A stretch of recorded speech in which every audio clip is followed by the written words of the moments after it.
All good? Okay, we will, I guess, start the pre-meeting for Monday, January 24th, 2022.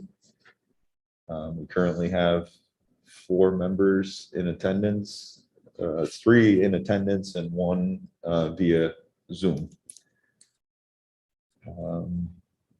Guess if we can start, probably start right with application number 1, which is a tabled application, which has been before us for the last couple months, planning board application 2021-13. So is there any, Shalice, any new information beyond from what occurred at the last meeting? No, last meeting, the application was complete. There was a secret motion made at the last meeting. And the board ultimately, after a few motions, decided to table the item to wait for a full board because they were up on board last month. They were unable to achieve the affirmative motion in their direction. There's been no new submission for the applicant, and then it's considered a complete application at this time. He is requesting a vote on the application as is. He is in attendance on Zoom. Okay. I was not able to attend the meeting, last meeting, although I have tried to review all the online application material, tried to review the results of the meeting with Shalice's notes. So as of last meeting, there was a motion on seeker. Yes, the public hearing was open, it was closed, and there was 1 public comment in opposition to the project. Public hearing was closed, the seeker had a motion, it was a negative declaration. Okay. I can pull it up if you'd like, when we get to the live meeting, or if you want to review it now, I can do that as well. And there were several motions attempted for the project, but not achieved an affirmative vote. Okay. Is there I guess I have to, is there reference of the findings of the date of the public hearing, open and close? Is there a formal resolution of the seeker finding?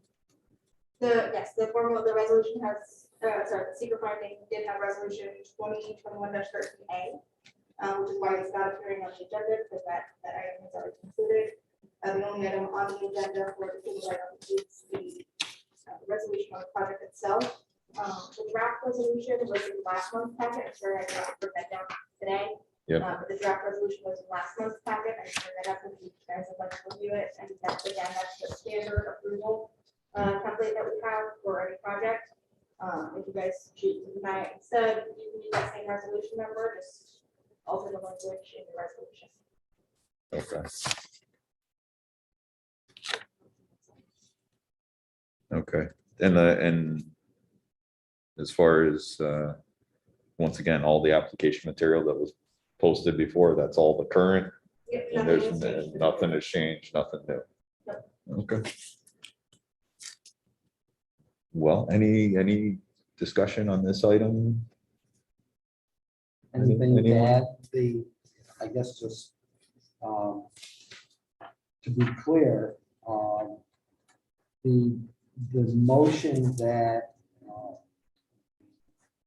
voted on was a motion that was made in the negative to reject, and that not receiving a majority, nor were there, I don't even think we voted on the other, did we? There was I a didn't think motion, there was an approval with conditions motion made, however, it was withdrawn. Yeah, but Without it receiving a second. didn't get seconded. It did not. get- Correct, yeah. Okay. Therefore causing her withdrawal. Yeah. So, The motion, well- so the minutes from last month are provided in your packets for you today. okay, Just because I know it was a complex review last month with several motions made and some failed. So the minutes are before you, if you'd like to review them. Just to recap, the motion was made to remove the item from the table. Public hearing was open. I'm sorry, discussion of the project again. The applicant had the board and the applicant reviewed the new material provided at that time, including the HIPAA letter. We can go over, so I've got the full presentation available for the live meeting. So this is all that, if you'd like, or if you want to do that. the summary of all the motions there are in the minutes. Public hearing was opened, only one comment, in introduction to the project. There was a motion to adopt the secret resolution 2021-13A. It was a negative declaration. There was board discussion on that secret resolution. There was some debate about how to respond to one of the questions within the secret at one point. Sorry, one or two of the questions, and then ultimately the board came to a consensus on how to vote on that, and included a statement within the seeker. After the seeker was adopted with a negative declaration, board member Burbidge has made the motion to reject the application on the grounds that like-for-like material substitutions are the historic preservation standard. Vinyl is not recommended for the guidance for the zoning code, the secretary of the interior standards for rehabilitation, and the 3 letters that have been received from the state historic preservation office. That motion was seconded by Rich Carter, and then the board had a split vote on that. Kurt and Rich had, I'm sorry, Mr. Rich and Mr. Carter had voted in the affirmative to support that motion to reject the project. And Ms. Ritzma and Mr. Perry had voted in the negative to not approve the motion to deny it. After that, I'm sorry, Mr. Perry had stated that he believed the application promoted preservation of the building itself over deterioration of the building. And then the motion was made by Mr. Burbidge to approve the application with conditions. The conditions were that vinyl be applied only to those areas deemed to experience repeated irreparable deterioration as determined by the building inspector. Wood platform would be applied to all other areas, and that all architectural features and detailing shall be preserved, including the trim, vessels, fascia, cornices, finials, crown molding, and window detailing. That motion did not receive a second and was withdrawn. And then the last motion made was to the corrective number. And just to add my, add my personal observation, other than the first part of the conditional motion, I think we were pretty much in consensus that anything that we do moving forward, the features that are, the architectural features that are identified within the historic law should be maintained in their wood condition, correct? In their wood, In the, yeah, in the condition that's identified. which is, in the highlighting on his, on the Yes. photo. that pink highlight. Yeah, yeah. That was just my observation. And I think it's accurate. Because we did talk in the affirmative consensus of preserving the architectural historic features. We all agree on that. So I guess a couple things I noted when I was going through the application. Number one, I guess we finally got down to, after back and forth and review, a SHPO letter that indicated that vinyl siding is generally not appropriate for replacement siding material for historic wood siding. So that's the first statement they made. The second statement they made is alternative siding materials may be acceptable for areas of the building where issues are occurring. So in my review of the application, one of the things that I wasn't clear on, I mean, I can generally see issues on certain parts of the building, but is it the whole part of the whole building that is an issue? Is it every single, I mean, the application, I believe, is to replace siding on the whole building. SHPO is indicating here that alternative siding may be acceptable for areas where there's issue.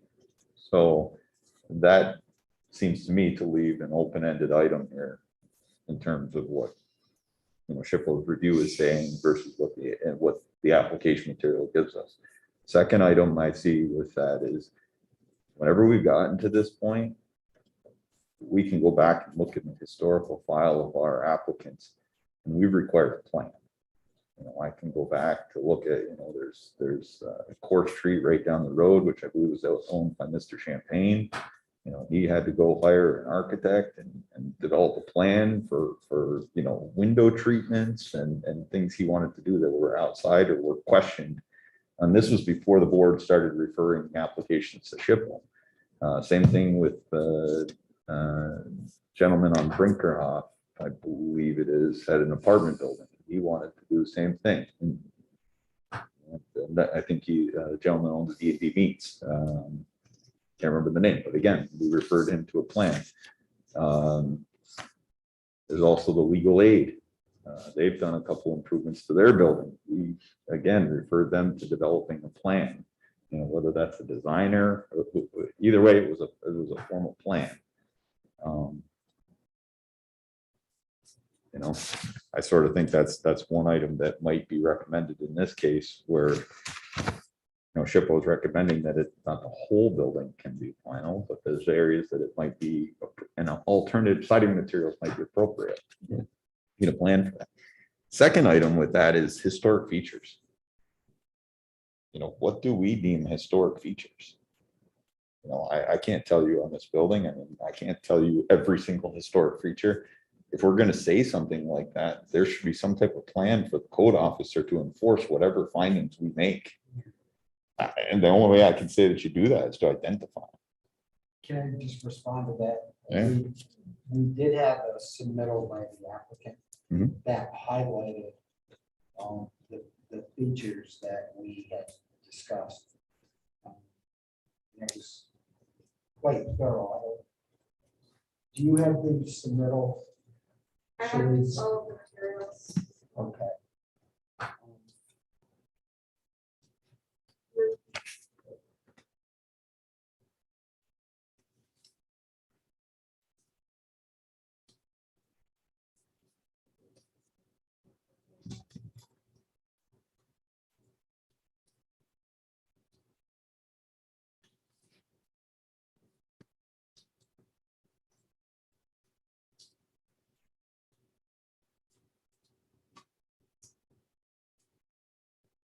Is this what you're referring to?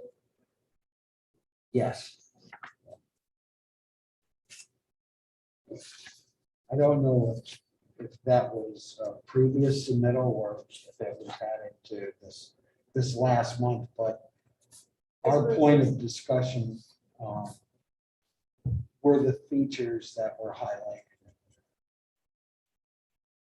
This was received in August. Yeah. There were a couple pictures that depicted So I guess ultimately I would prefer to see some additional detail on how installation of the siding is going to be in relationship to all these features. okay. I mean, I can't tell right offhand how things are going to be flashed, how proper things are to certain features over another. I mean, I know I've seen one picture of a piece of J channel against a window.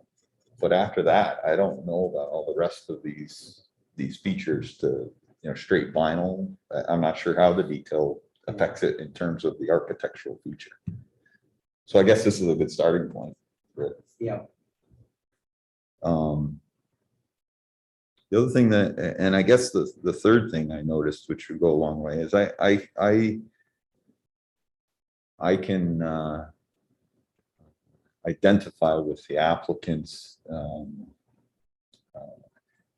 initial application where he points out numerous other properties in this district where the conditions, once again, vinyl siding is an installation on the properties. I would really like to see that go one step further.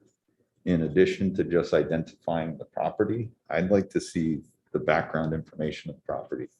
If that was final, well, we should confirm that every one of those properties pointed out are actually within the district and have, have a historic sheet like this property does, number one. Number two, I would think, if it's vinyl sided, the date it was installed, did it get a building permit? Did it receive planning board approval? In my mind, that establishes at least, other than just pointing out property for the, and the fact that, once again, that's a condition within this district, maybe a precedent of this board that I could see supports the application further.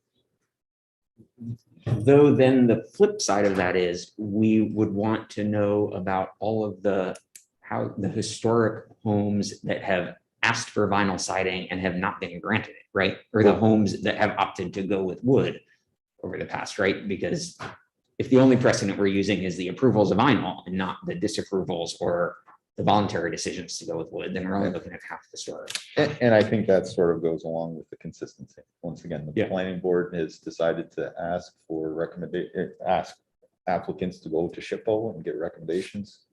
We've been pretty consistent with that. Yep. We have asked applicants to develop plans in the past to represent their improvements. Generally been pretty consistent with that, where we've gotten into questions like this. Yep. Being consistent with, once again, in staff's review, we point out where this board within the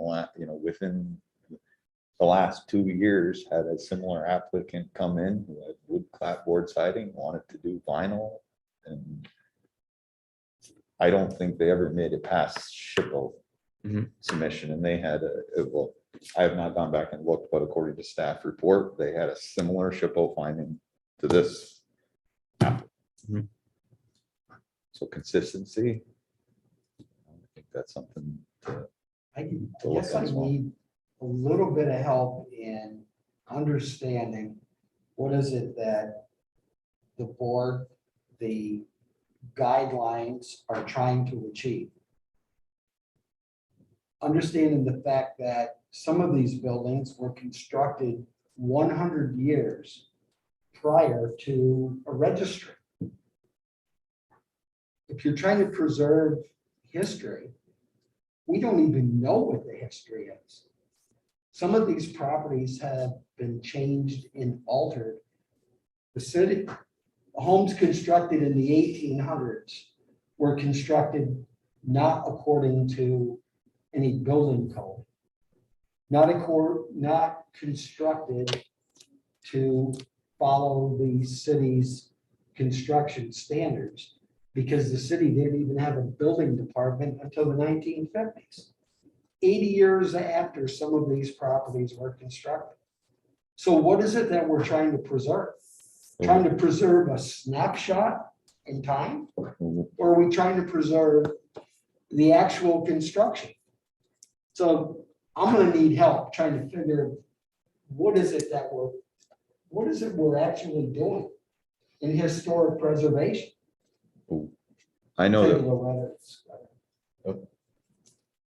Hi there. Sorry I'm late, everybody. I was just at the chiropractor. I threw my back out. So I read the city ordinance, and I'll bring it up again, that talks about historical buildings. And to Rick's point, it does mention in there, and again, I'll have to look it up, that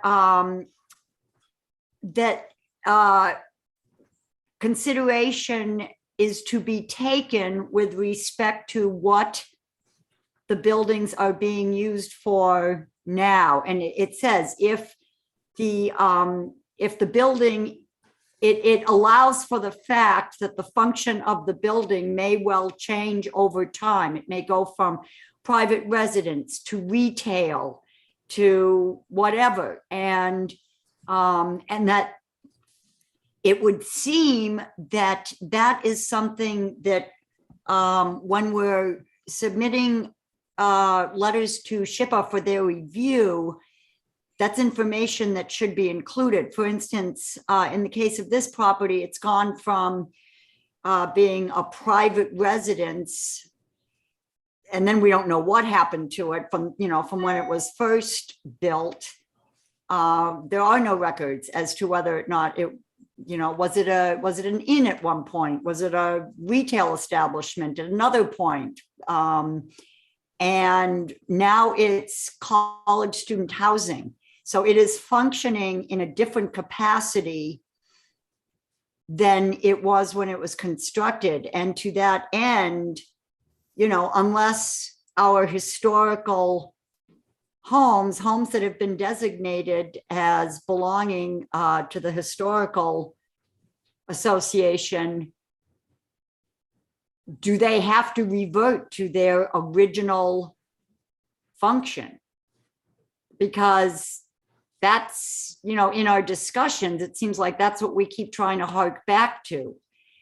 And yet, as Rick said at our last meeting,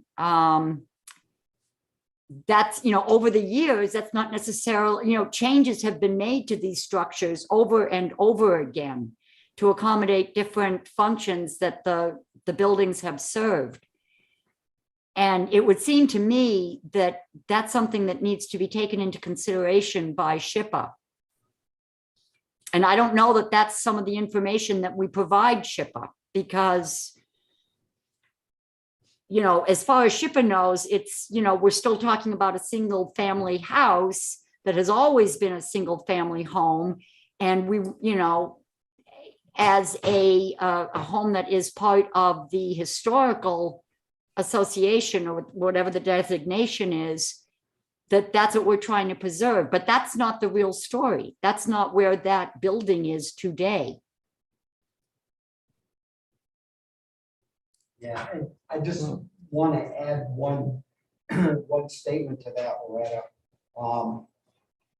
I did add the comment that in most cases, by right of permissibility, the property owner changed the use in conformity with the zoning laws, or they were in existence prior to the adoption of a more current zoning law. Case in point, many of the properties between North Catherine and Oak Street were constructed during a period where part of that district was commercial. Today it's RH. Prior to that was R1. Prior to that was R2. Prior to that was B2. So there is an evolution of property use that, although you may not comply with the zoning regulations, you're designated or delegated a title of existence of pre-existing non-conforming because they don't conform to the current regulation. However, they conformed at one point, or they existed prior to the enactment of the zoning ordinance. So it's 6 o'clock. We should start the meeting. And Sorry. So, yeah, we can continue this review into the regular meeting. At least we're still streaming. Okay, if no other questions, comments, then we'll move right into the regular meeting. Yeah. Okay. I'll call the regular planning board meeting to order for Monday, January 24th, 2022. We do have a 5-member board here. 3 are present, 2 are on Zoom. And is Reg still on? He is on. Reg, are you able to turn on your camera? Yeah, I'm on. Can you hear me? Yes, Reg, are you able to turn on your camera?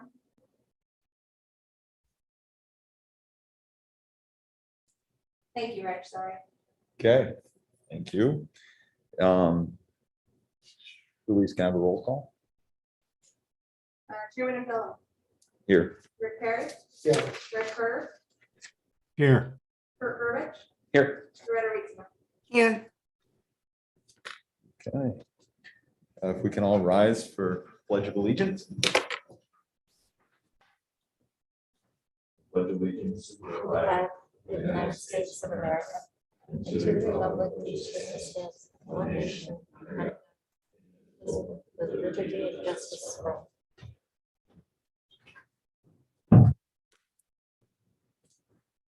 Okay. Moving into our regular agenda. Item number 1, planning board item 2021-13, 127 Court Street Historic Site Review. It was tabled at our last meeting. It's a request to apply vinyl siding to a historic building in the Court Street Historic District, zoned RH. Applicant is Hillsack Properties, plan preparer is Hillsack Properties. Shalice, if you can maybe run through a little bit of the history again that we reviewed in the pre-meeting. Sure, before I do, I apologize, on the agenda, there should be a motion to remove the application. Okay, One other question. yep. Is the applicant on? Yes.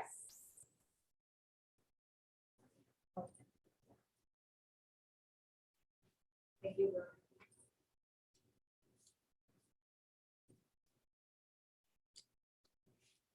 Sorry.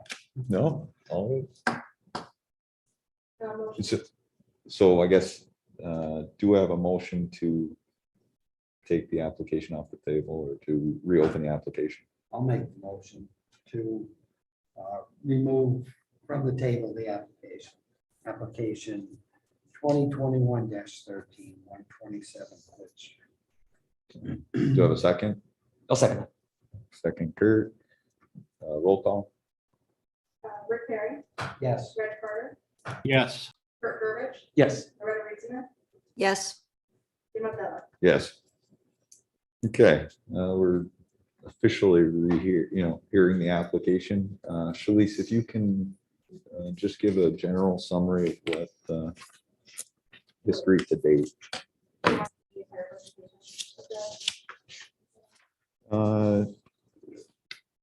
Bullet points and then the definitive, or, actions by the board to date. Sure. This applicant first submitted an application in May 2021. They have had 3 meetings to date, June, August, and December of 2021.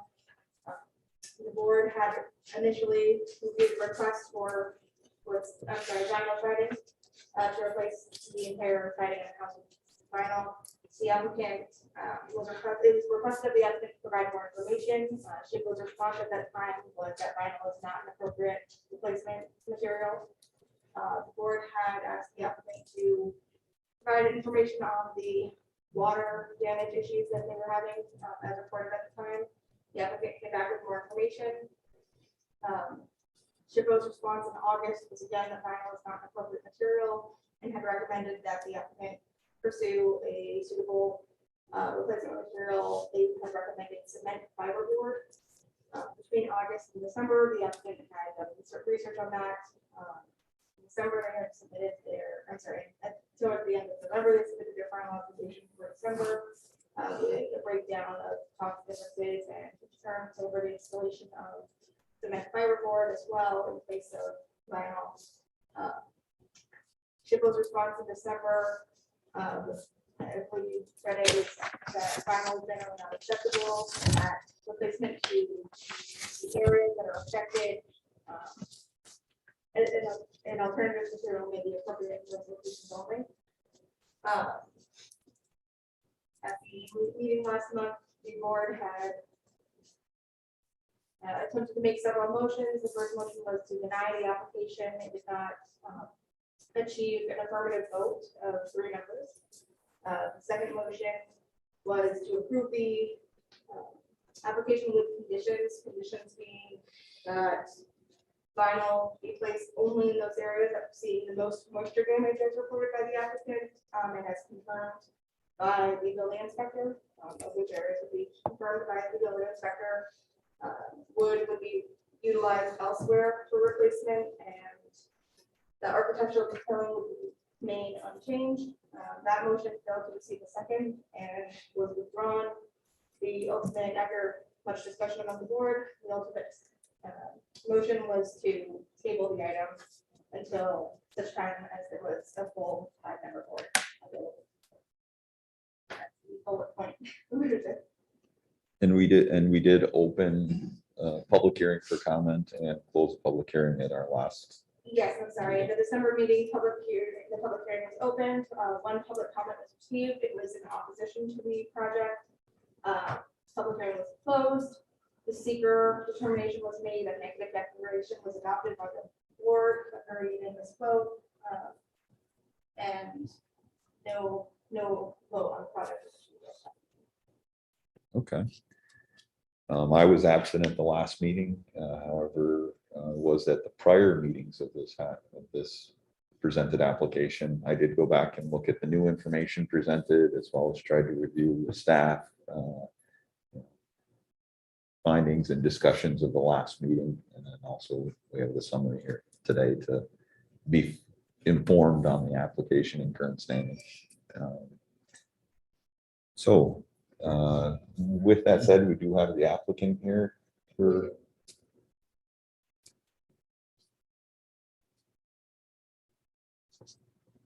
He is available, he is.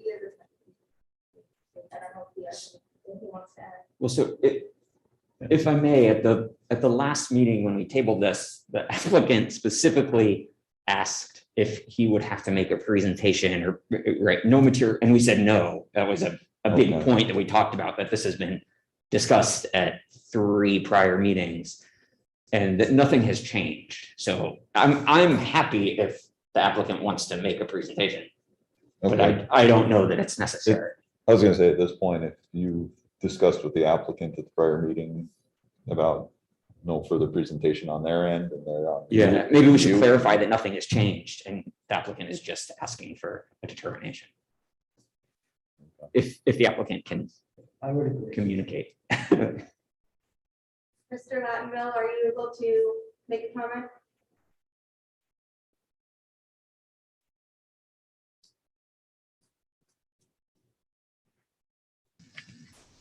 Can you hear me? Yes, we can hear you now. Okay, no, I've presented everything, Rich. You're correct. I didn't attend this meeting because all the information was provided and I was, as you are correct. There was no need for me to be there other than here on Zoom. Jim, you're the only one that was absent the last one. All the information is correct and everything's been provided. This would be our, I don't know what, fourth meeting? Don't know what more I can tell you. Okay. Well, thank you. I think it's important that we understand the 62 calendar day rule that we are now under in making a decision. Shalane's move. Yes, at the last meeting, the public hearing was closed, which initiates the 62-day decision period for under state statute. At this time, we have a complete application. The applicant has requested several times for a vote on the application as it is presented. At the last meeting, that was his request. So we are under 62 days. I did the math earlier. I believe the 62nd day falls exactly on our February 28th meeting. So if the decision is not made tonight, we still have the February meeting as well.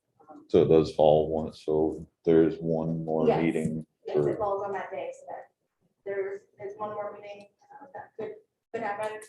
If not, we informed the applicant last month that if the decision is not reached within that 62-day period under state statute, then we will be granted automatic approval of the application.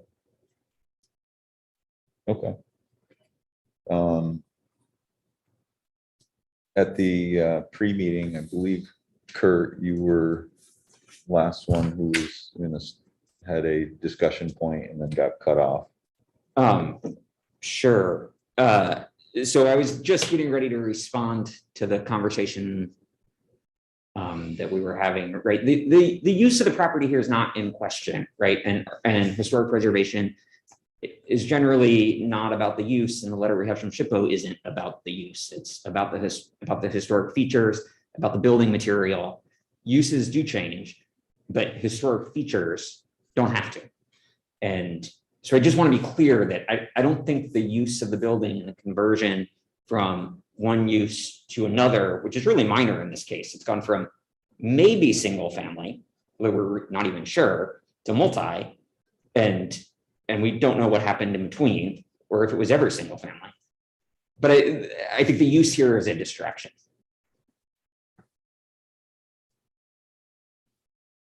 We've got many other points, but that was just in response to the conversation that we were having during the agreement. I guess, I mean, I can continue. If you have other points. Well, you know, in this case, I'm still not clear on what criteria we would be granting some kind of exception that we can justify now and into the future. That we have our own ordinance that supports the preservation with existing materials first. We've got SHPO recommending preservation with like materials first, and providing us with two alternatives. We've got the National Park Service standards, which say preservation with like materials first, and then gives alternatives. And we have public comment that is advocating for the use of like materials and not granting an exception. With the weight of those 4 items and documents, I don't know what criteria we would be granting an exception on, other than one that is a financial consideration, which is not a criteria that we can take into consideration, not a determination that we can make about what's too expensive and what's not too expensive. And so I also question, you know, why are we doing historic preservation? I get that question. And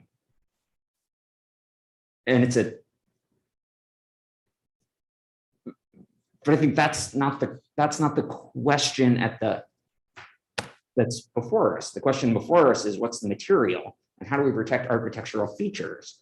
And we've identified the architectural features to protect, and the applicant is very agreeable on wanting to protect those. I think it's everybody's goal. I think that the material is also an architectural feature. In an extreme case, we wouldn't allow a historic brick building to reside with vinyl. I don't think that we would allow a historic brick building to reside with fake brick. Right, that we would say like in that case. We have 2 alternatives. We've got replace the trouble spots with a substitute material and the rest of the building in wood. And I understand that there are reasons we don't like that alternative. And I think I agree with those, that I don't want a building that looks like it was surfaced with Legos, right? Or, you know, snapped together.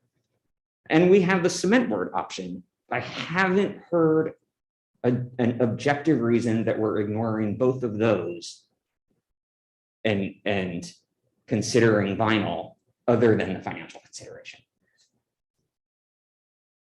That's where I would start. I'd love to hear responses. Well, let me share my response. And simply it's this. As I had mentioned in the pre-meeting, we have structures that are 150 years old plus that are in this historic district, that we're not trying to preserve the historic character of the building. We're trying to preserve a snapshot that was taken in 1976, less than 50 years ago. Our documents don't identify the historic nature, material, or features of a building. They identify that snapshot, what existed when somebody took a survey or inventory of the structure in 1976. So is it historic? Was it historic in 1976? Was it original then? Or was that a 1960s modification? So I don't think we have one adequate record that we can truly sit back and dictate what property owners that complied with all local laws, rules, and regulations to change properties the way they were used or the way they were intended to be used at the time of the original construction. I think it's stretching our authority. When you look at the agencies that you noted, the SHPOs, the national parks, they're giving us feedback that says you should do this. Well, I think that leaves it to our discretion. And I'll go back to my point. Do we want to preserve the structure or allow the continued deterioration? To me, preserving the structure should be our primary objective. And I'm not offended by the use of vinyl when the authorities that try to give us guidance say, well, maybe you shouldn't use that because that's not tradition. I don't think that's giving us direction. I think that's giving us option. And that's why I have a difficult time of this board sitting in a position where we're doing historic evaluations when we don't even have the resources to do the evaluation. We don't have an adequate or proper inventory for us to say, what was the original structure like? What was the evolution over that next 120 years that brought it to the character that it's at the time of the inventory? These are the things that I have an issue with. And I can't take it away from developers and property owners that want to preserve the longevity of a structure that is significant to our community. We're not dismissing the significance. We're dismissing the fact that if deterioration is allowed to continue, then that deterioration will be the demise of the structure. I'm not in favor of that. I don't think anybody is. No, That's my absolutely. point. Absolutely. So part of your argument is an argument to abolish the historic district entirely, right? We don't have the records. We don't have the ability to assess the uncertainty over the snapshot in time something is trying to protect. And I don't think that's your intent, although although in application, if the justification for not following historic preservation standards is we don't know what the building looked like or what we should be trying to preserve to, then the practice becomes we don't do historic preservation anymore because we're paralyzed by the unknowns of what we're trying to do. And so that's why we go to SHPO, right? That's why we look at standards. If we do historic preservation without standards, then we're really not doing historic preservation. And I don't know what we tell the next applicant who says, you know, I'm interested in keeping this feature, but not this one. These pillars, but not those pillars, and this and not that. I mean, then we're also getting a construction that looks like it was put together by Legos, but some of the Legos are historic and some of the Legos are today's. And that also doesn't meet the objective. So I think that's why we've gone to SHPO. And if we're going to ignore the two alternatives they've given us to go straight to go straight to a third that they don't recommend, then I think that's then we're not doing historic preservation, and we shouldn't pretend that we are. I don't disagree. Yeah. No, but We should not pretend. That's exactly my point, because all we're doing is we're identifying a snapshot in time of 1975 or 76, when somebody took an inventory of that building, which was 120 years later than the historic significance that we have in our minds, or we imagine. And to use, I'm not going to use the same term you just said, standard. I'm using the term guideline, because I don't think SHPO presents us standards, because a standard would be more definitive than a general term that says you shouldn't do this or you shouldn't do that. No, they need to be more direct. They need to have regulations and not guidelines. But the historic, the decision that placed that places the building on the list is not.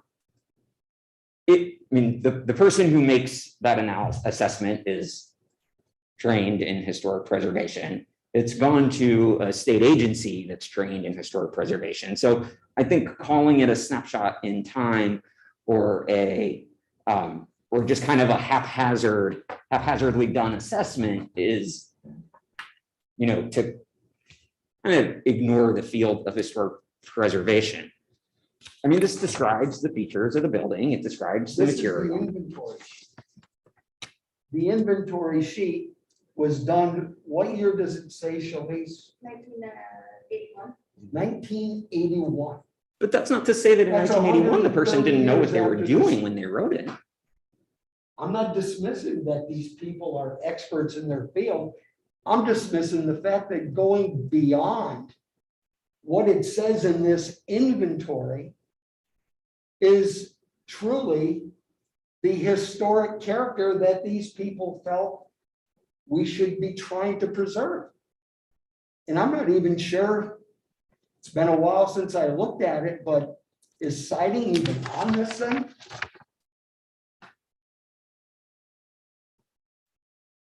I don't think siding was noted on these. Platforms. So Clapboard. that's the description.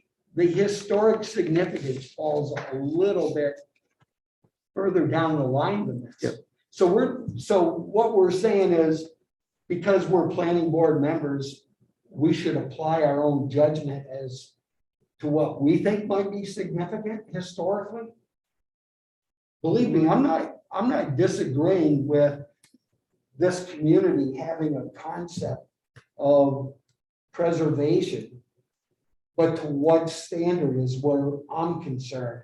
And I think the inventory needs to be preserved, but does it need to be preserved to a standard that's not even recognized in this inventory sheet?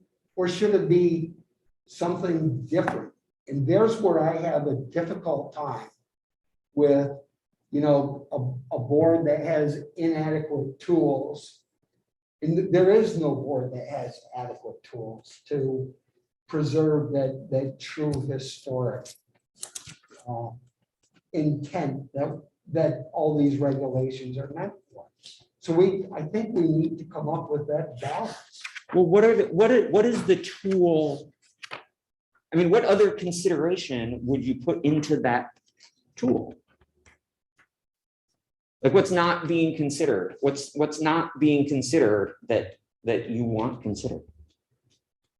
That I want considered, Mhm. if we're talking about historic preservation, let's get down to what the historic inventory is. Not a document written, this one happens to be 1981, that's someone's perception of what the materials are. We've got some of these buildings that have aluminum windows that were there. I'm not an engineer or an architect, but I think aluminum windows have been around way before 1981.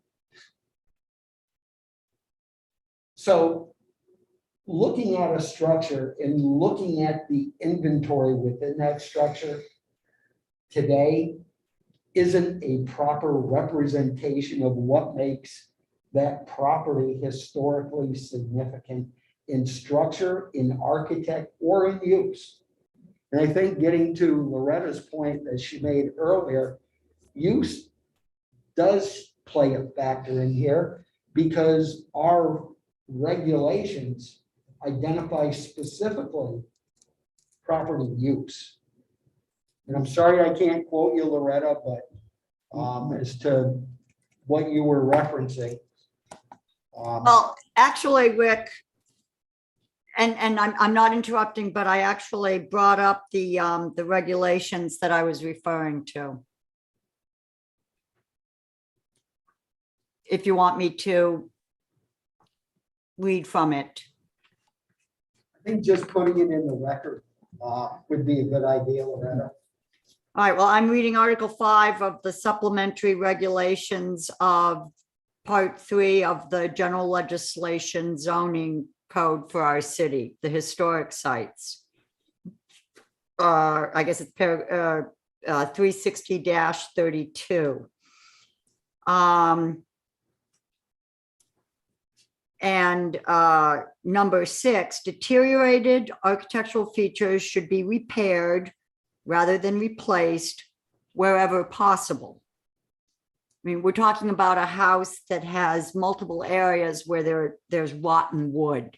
So there's no replacing that. And again, we've made it clear that, well, anyway, in the event that replacement is necessary, oh, okay, there it is.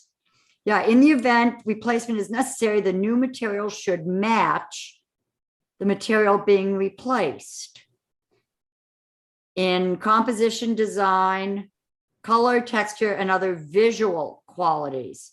All right, well, it should match, you know, in terms of the composition, what it's talking about is the visual qualities. And so like for like, perhaps it can be interpreted, and certainly I think it's allowable, and I'm not advocating one way or the other here, but certainly playing devil's advocate here, like for like in terms of visual qualities, if what you're replacing the wood with looks like the wood, then we are in fact then in fact the building will have visually it will be the same. It is in fact matching like for like in terms of the visual quality. The color will be the same. The design will be the same. I think that's where we have a say in what is being done to protect the structural integrity of this building, which clearly needs to be done if this building is going to continue to exist. And there's also the issue that it does in fact have, I believe it has students living in it currently, doesn't it? Jim, is that building currently used for college housing? Yes, it is. And Okay, since I bought it, okay, so it currently has tenants. So there's also the issue of that a landlord has for protecting the safety of the tenants, which means that the structural integrity of the building needs to be addressed. And our job is to maintain the visual quality of an historic, you know, again, there are words in here should match, but there's nothing saying that limits us using common sense and using discretion. And again, if these, you know, if these codes and if all of this guidance there was no wiggle room, then we wouldn't need a board. You know, people would go to the building inspector and the building inspector would say, you have to use wood. That is what the city code says. That would be the end of it. But that's not what the city code says. And that's why we do have a board that reviews this, is my feeling. If this was a simply set in stone that like for like meant you will replace when you have to everything exactly the same as it was, we wouldn't be looking at this. The building inspector would just confirm whether or not the person did in fact use the exact same materials. You know, that's ridiculous. I mean, that means you'd have to use flat head nails on all the boards. That means you would have, that's why we have a board. And we look at this stuff and, you know, the city has created a board that we are assigned with using our discretion and common sense in terms of maintaining the structural integrity and the visual integrity of the historical buildings. And how can we best ensure that that is being done? And I think that's where our discretion comes in. Because otherwise, why are we here? So I don't disagree with the fact that we have discretion. I would say that composition refers to what the material is made of, and we should be trying to match composition. We have wiggle room. I agree. My point is we've been given two options from historic preservation experts, and I'm not sure why we're ignoring them for a third option that is discouraged by the historic preservation experts.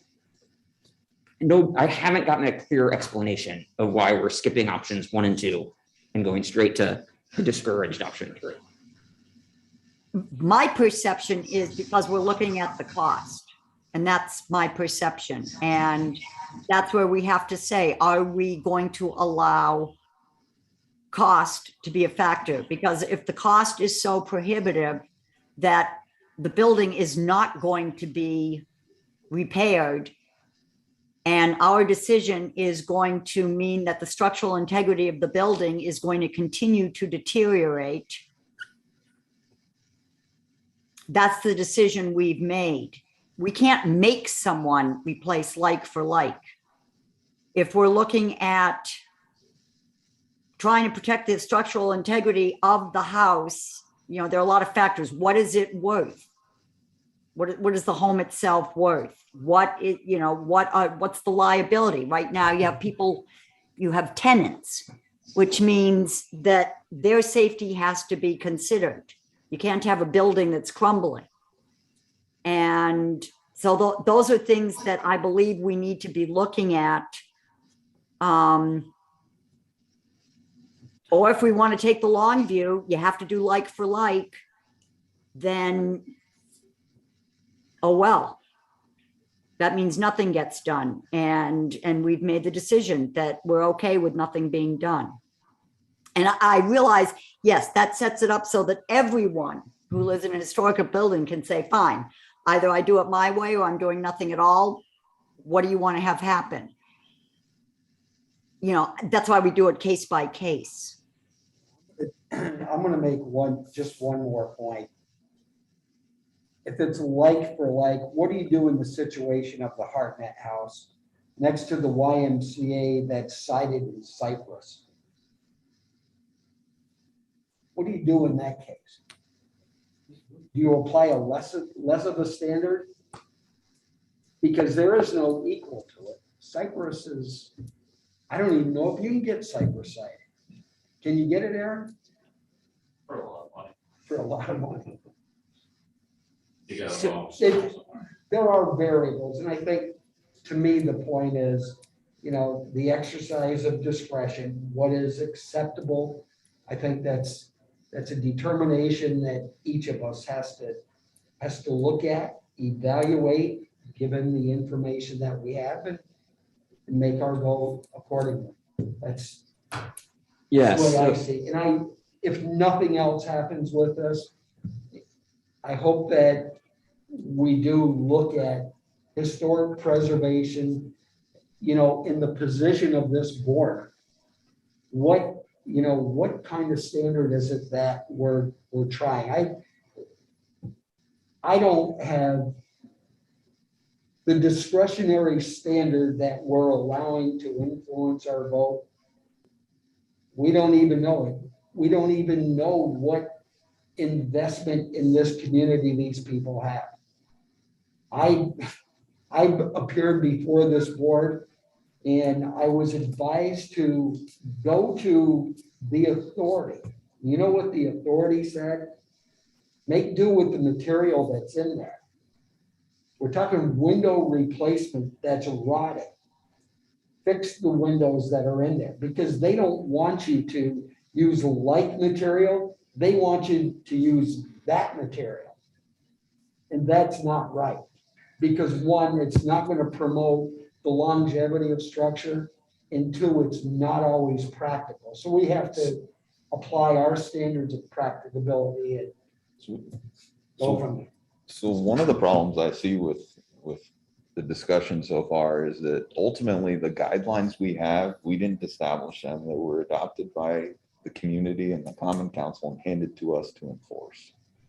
That's number one. So I don't know what, when I read some of these guidelines, once again, I've questioned them. For my 10 years on the board, I've questioned historic districts. When I started out, historic applications used to come to us because people didn't apply for building permits and they'd actually done the work already. And then we were scratching our heads on what to do. Then all of a sudden we're getting historic applications in and referred from the building department. And we got into these questions. We didn't, you know what I mean? How do we review it? The standards are, that, you shall use the Secretary of the United States Department of the Interior standards for historical preservation projects and guidelines for applying standards. I mean, those standards go well into like for like and give you, if you read through those guidelines, in my mind, do not give us the level of flexibility we're discussing per se. And then you go into our ordinance. Every reasonable effort should be made to provide compatible use of property, which requires minimal alteration of the building, structure, or site and its environment, or to use a property for its originally intended purpose. And then when you read down to where Loretta's section says, deteriorated architectural features should be repaired rather than replaced wherever possible. In the event that replacement is necessary, the new material should match the material being replaced in composition, design, color, texture, and other visual qualities. I mean, if we can just subjectively pick what those statements are saying on every individual application, I'm not comfortable with it. I'm not comfortable with that. One of the ways that we did, once again, like I said, applications used to come here 10 years ago because there was something after the fact. Then we got applications in and the board started to actually take a look at these standards and consider, question. We had applications over on the Oval, adjacent to the historic Oval District. Brick, we wanted to see brick replaced with brick. I mean, we had an applicant who actually was enforced to remove his material and replace it with a brick material after that. So from there, our applications, we started to ask for plans. I can probably go back in the record and I can discuss where we had actual architectural plans for a couple applicants, Court Street, Brinkerhoff, those areas where they had to come back with a plan. Third, we had gotten to the point where we were really, wanted a more discussion or more review. So we decided to refer the State Historic Preservation Office. It started over on the Oval District because of the programmatic agreement, which was determined was required. Then the board started to carry it down to applicants throughout our historic districts to give better guidance. So with that said, we were given guidance on this application, which number one, noted the use vinyl siding is generally not appropriate replacement siding material for historic wood siding. That's number one. Number two, alternative siding materials may be acceptable for areas of the building where the issue is occurring. That's where I see is our potential caveat, from SHPO in terms of this application. In order for me to make a decision on that, I outlined some of the things that the board has gone back to in the past. A plan, it gives a little more definition. I agree that there's some in this application identifies some of the architectural features. I'd like to see a little more detail on how those architectural features relate to a vinyl siding installation. Number two, SHPO talks about alternative siding materials. I think they leave that open, and that maybe that is where you have a little bit of subjective interpretation. Is that vinyl? Is that board or cement board? Is it some other alternative siding material? I think that's where SHPO leaves it a little subjective for this board to make a decision. And then the last item in the application that I'd like to see a little more information on that once again does play into my thought process a little bit is history of how the board's acted, and how you've treated other applicants. So in this case, the application does provide like 5 or 6 buildings in the area have vinyl siding, look like they're part of the historic district. I'm not sure. I haven't gone and confirmed. I don't see that staff has confirmed that, but I'd like to see a little more information on those on those properties. You know, the date the vinyl siding was installed. Did it get a building permit? Did this planning board approve that vinyl siding? Honestly, for me personally, you know, that does give me another potential tool in history that may affect my decision one way or the other. So, Let me just add one other thing. As long as we're making, we're discussing time sensitivity. Mhm. It should be noted when the city registered these historic districts, because they created them and never registered the districts with the state. So I would feel comfortable with this process, more comfortable with the process, knowing that if we're going to look at it from a historic timeline, then when was that district legally established? Because locally established doesn't make it part of the state inventory. We're talking about state inventory. And with respect to material, I go back to the first sentence, that SHPO that you read with SHPO, you know, I forget the words that are in there. Generally, yeah, we noted that the use of vinyl siding is generally not an appropriate replacement siding material for historic wood siding. okay. So again, I'm not an attorney, but it leaves it wide open, you know. Generally not an appropriate alternative. What does that mean? Means in most cases, but in some cases, yeah. I don't know. Though they then narrow. I agree that that term generally, I mean, is problematic for us. But they narrow it quite a bit, and our own ordinance narrows it quite a bit, but they give us two alternatives. And say that the alternative that the applicant is proposing is generally not acceptable. Here are two that would be. I don't get the criteria other than cost, as Loretta says, but I'm not comfortable using a cost criteria in our deliberations because I don't know how we apply that consistently ever again. And it creates all kinds of problems for us and the community. So they do leave some wiggle room, but they narrow that wiggle room, but we're kind of ignoring the means by which it gets narrowed. And I don't know why. That, I mean, if there's a, I don't know, I haven't heard why we should not be considering the alternatives they give us.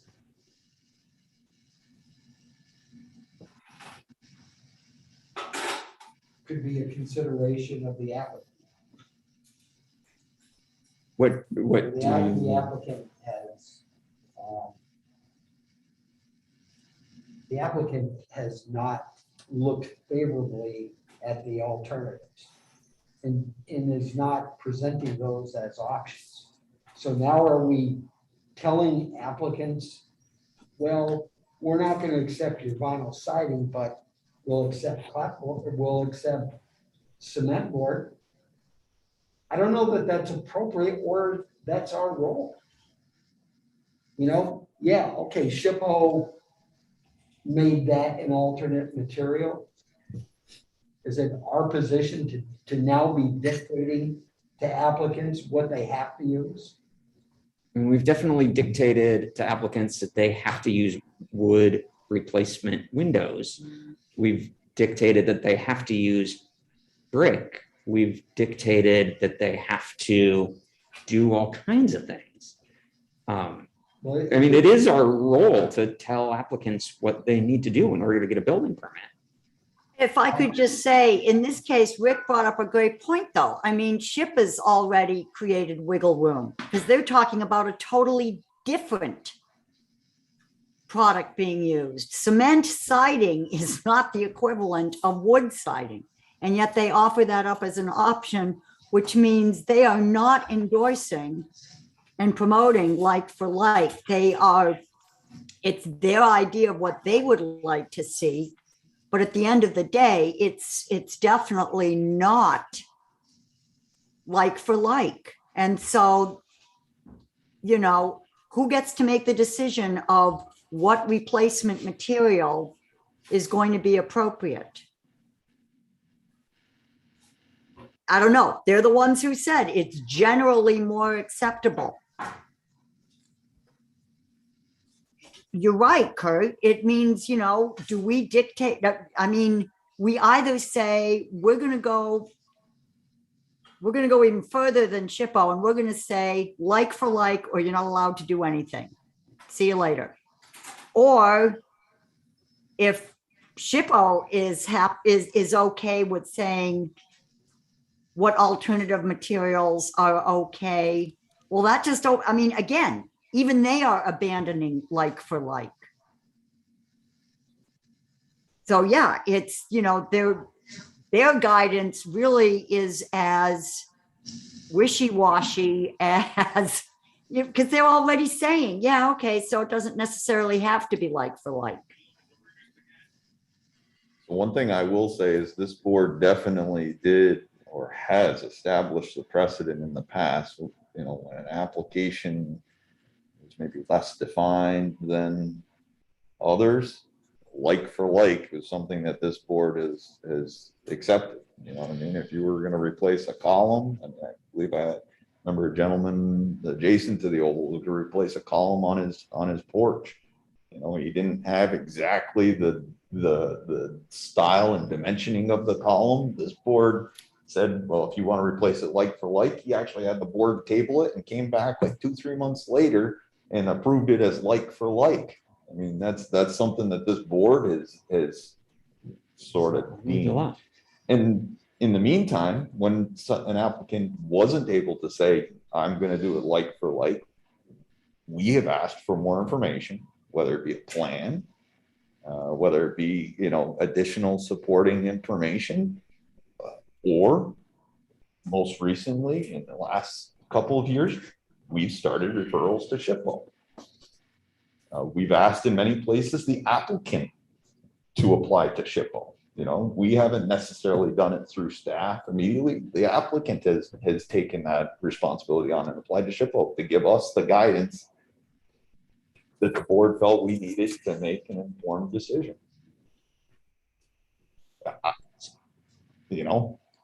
Aside from I understand, and I think everybody on this board identifies, I surely do. In my 10 years on this board, I can't tell whether this community supports these guidelines. Every application we come forward with, and quite frankly, 10 years ago, the buildings looked one way, and now we're starting to see more and more that look a totally different way, whether they haven't done things with the home, whether they're, picked up at, what I mean? Their homes that have been left and just recently purchased. I believe that the couple that's referenced in one of the applications that we looked at that wanted to put new siding on their home, it was like within the last year, it's referenced in staff's review. They just bought into the district. They bought that home. This board sent them to SHPO. They got a letter from SHPO similar to this applicant, and then they made a decision not to come back. I don't know how I don't know how you keep it consistent if we ignore some of this SHPO letter on this application without additional information. Jim, I think that, what you're saying is if consistency is going to override individual situations, then we simply have to, certainly an option is to say, whatever SHPO says, that is your answer. We abdicate the decision-making to SHPO, and we will support whatever SHPO says. For instance, in this case, if you want to go with fiber cement siding, you can. Otherwise, you have to do wood. End of discussion. And that's certainly an option. If that is what we're going to do, I think we need to make that very clear and somehow have that as one of, something that this is, if your home is an historical home, any changes that you made to it will be dictated by SHPO. And then you go, since no one goes to SHPO, we will then vote on it to approve what SHPO said. So that you can go ahead with and if that's what we want to do, then that's what we should do, because then we can obviate the issue of inconsistency.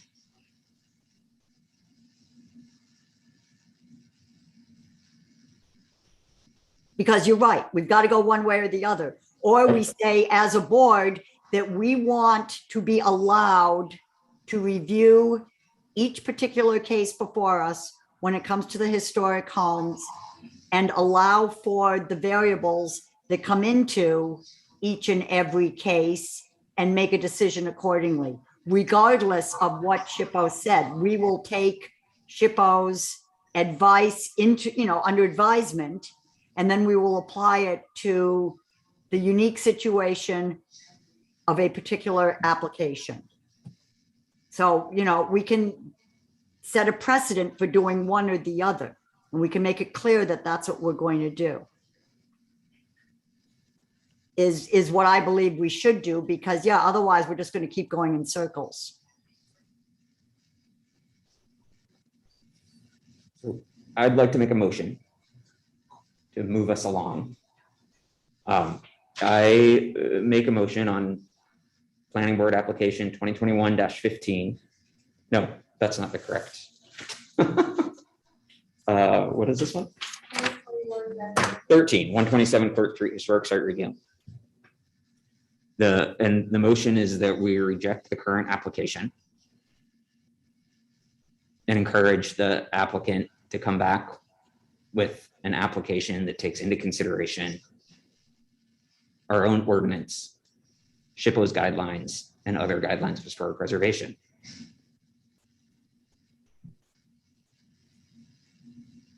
And I would consider a new application that does that to not be a duplicate of this that prevents the applicant from coming back in 6 months or 2 years or whatever that deadline is.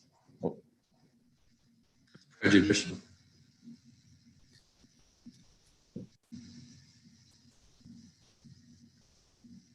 Okay, so that's your motion. Do I have a second? Could you restate that motion, please, Jim? Kurt, So it's a motion on planning board application 2021-13, 127 Court Street, historic site review. The motion is to reject the application. And as a side note, to encourage the applicant to come back with an application that takes into consideration our own ordinance, SHPO's recommendations, and other guidelines of historic preservation when it comes to preserving the architectural features and the material used on the home. Thank you.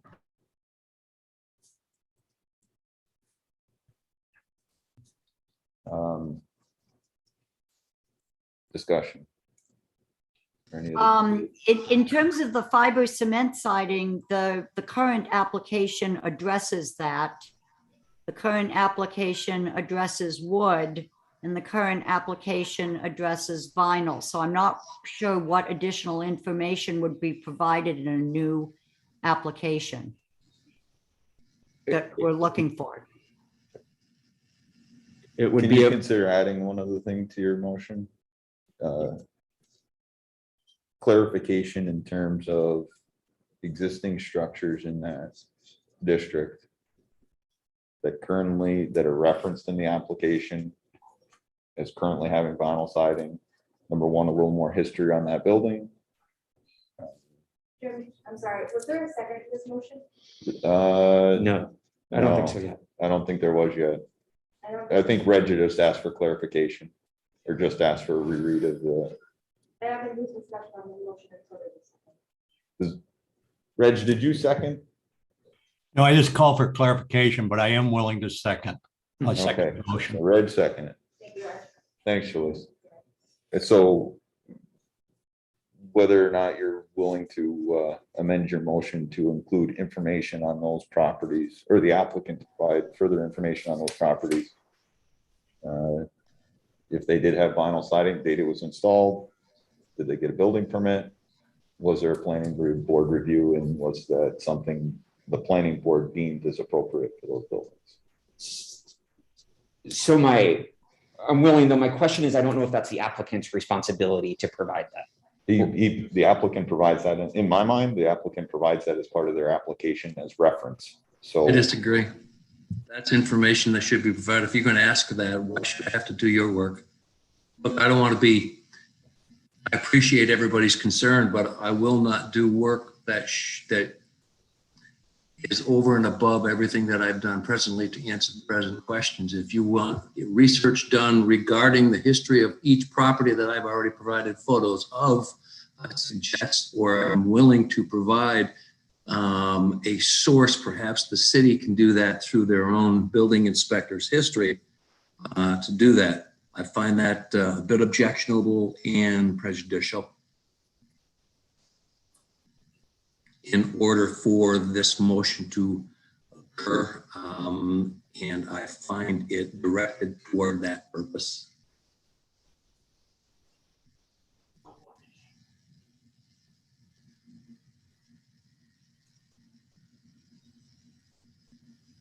okay.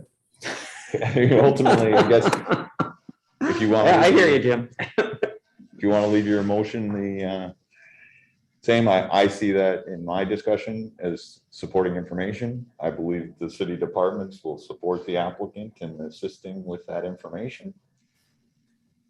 I think that would be an item that would clarify things for me. So So then I amend the motion to, in a new application, should include further history on properties in the historic district that have been re-sided with vinyl siding, and applicants that have come before the board and not received permission to apply vinyl siding.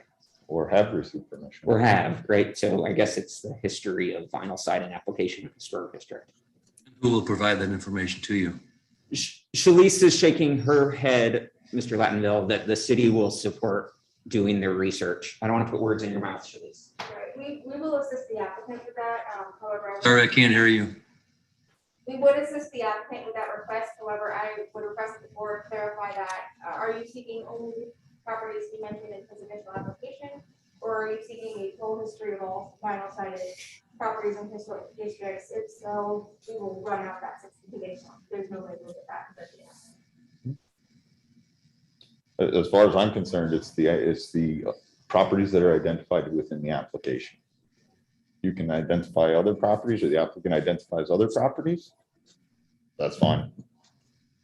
But at least the properties in the application. So that's a good starting point, but all those in the application now have vinyl siding. It doesn't tell us who has been denied that vinyl siding. Can't disagree with him. I'm looking at just the properties in the application. Okay. At the moment. Okay.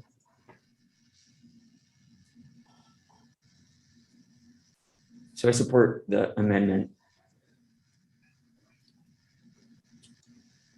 However that would be phrased. New application should include the history of the examples used, the history of the history of decisions on the examples used in the original application. Why do we need another application?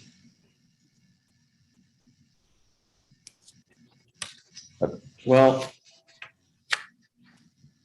Is it the intent of this motion to deny this application in the terms of a 60-day expiration, which would come up in the end of February? thereby presenting a new application and a new process by which I have to present this as evidence, as historical evidence, and then present the new information as a result of, thereby starting the new application process over again, since this is our fourth meeting. Yeah, I hear you, Mr. Lattenville. I have a question then about the rule of order and the procedure here, because as we're making a motion and an amendment, I'm not sure that it's the applicant's turn to then weigh in, although I understand the value of having that happen. Well, And I'm happy to talk about that with the applicant, but I don't know what needs to happen to the motion in order for that to happen. Under the rules of order, this is a board discussion, ensure it's to recognize the speaker. Recognize the speaker. So, Mr. Lattenville, did you have further comment in regards to, or question for the board? No. I think it's. I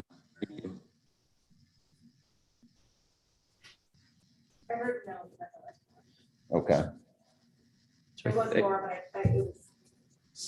So it sounded to me like the original question was, why am I being asked? Why would my current application be rejected and be asked to put in a new one, as opposed to tabling for another month while this plays out? so let me ask you, Kurt, with your understanding of that, are you, would you consider rescinding your motion and potentially tabling the application for the 1 month, which falls within the review timeline for the applicant to possibly consider some additional information and consider some of the information that might be provided by city staff to support his current application? Once again, at the, recognition that then the applicant can continue with his use of his current application material, current decisions by the board in terms of environmental review, public hearing stand at least for 1 more month. Yeah. And then the board at the end of this month can make a formal decision based on any new material. I'm sorry to interrupt. I don't feel fully qualified to answer this, and I need to clarify with Corporation Council, but the public hearing has closed. Any new information requested the applicant may constitute the need to reopen the public hearing. I think that would require consent of the applicant to agree to provide that additional information and extend that period. Kind of what happened with Brian. I guess if we have to reopen the public hearing, we can confirm, if there's new information, we can confirm with council in the meantime, whether we need to, reopen and reconsider the public hearing at the next meeting. Yeah, I think it requires the consent of the applicant. And we can get consent from the applicant if necessary. So Kurt, are you willing to? So this is tough because our next meeting is on the day that 62 runs out, right? And if we come up against a clock in which determination has to be made, and if we don't have the information, or if something happens in the meantime, we are in a place where the application gets approved. And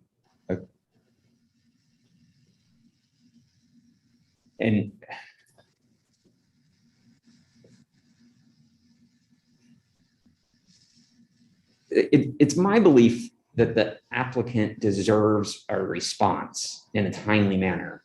And the applicant has not gotten a response in a timely manner.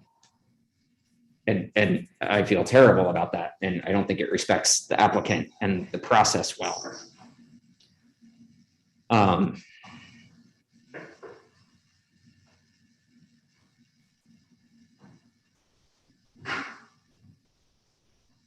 If it's tough, the clock's going to run out. So in my mind, once again, staff has confirmed that the clock in our term or decision does not run out by the time of the next board meeting. Yes. It runs out that day, so you would need to. Make a decision that day. Unless the applicant, once again, I've always given the applicant the benefit of the timing of supporting Yeah. additional information if necessary. Yeah. I have a couple questions. I'd say this board is split as even as I've seen it in terms of an application. If there's additional information that can support one way or the other, I think it's to the benefit of the applicant to have that. Okay, Ability. I'll withdraw the motion. And I'll make a motion that we table planning board number 2021-13, 127 Court Street Historic Site until our next meeting, during which time the applicant, if they choose, will amend the application in consideration of our own ordinance, recommendations of SHPO and other historic preservation guidance, and with the support of the city staff, will provide details on the dates of approval and other relevant items of history of the examples provided in the application. Kurt, is that support of the staff or is that the staff providing? As I understood Mr. Lattenville, he had no interest in providing that information and felt that the staff should provide that.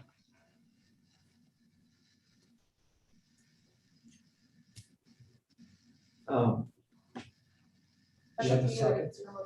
Hold on. So do we have a second to Kurt's motion to keep consistency? Before discussion. I think Reg is asking for clarification of the motion before. No. So Reg, you were looking for clarification of the motion? Yeah, it just goes back to an earlier discussion we had a few minutes ago, and Shalice said she could provide that information. And that's different than supporting the applicant, is providing the information to support what the applicant, or perhaps not support what the applicant has committed for, or pardon me, submitted for consideration. i.e., are these properties in the historical district, or formal exceptions granted? Just a little more context, as you pointed out, Jim, I think would be very helpful in terms of, giving fair consideration to this application. You still open to discussion? I think we're, Needs a second. yeah, it needs a second. I think we're still clarifying. So Okay. support Yes. or providing. Yeah, once again, I haven't seen city staff where they can't provide it or support it. So Yeah. So. you want us to support and provide as available? Sure, city I staff would just say provide. will provide relevant details on the example properties in the application. Okay. Do I have a second? I second. Second by Reg, discussion. I'm going to tell you, my intent is to vote no, because we can't dictate to the applicant that they agree with your opinion. I think that's totally wrong, because tell him to come back, or we're going to table this until he concedes to the opinion that you have, or your interpretation of what SHPO has to say, or your interpretation of what the zoning ordinance says is totally wrong. My intent is to vote against it. Okay. Any further discussion? If not, roll call. Reg Carter, Yes. Kurt Burbidge, Yes. Loretta Ritzma. Loretta, No, Tim Rosella, Yes. Rick Perry. No. Okay, motion is tabled until next month.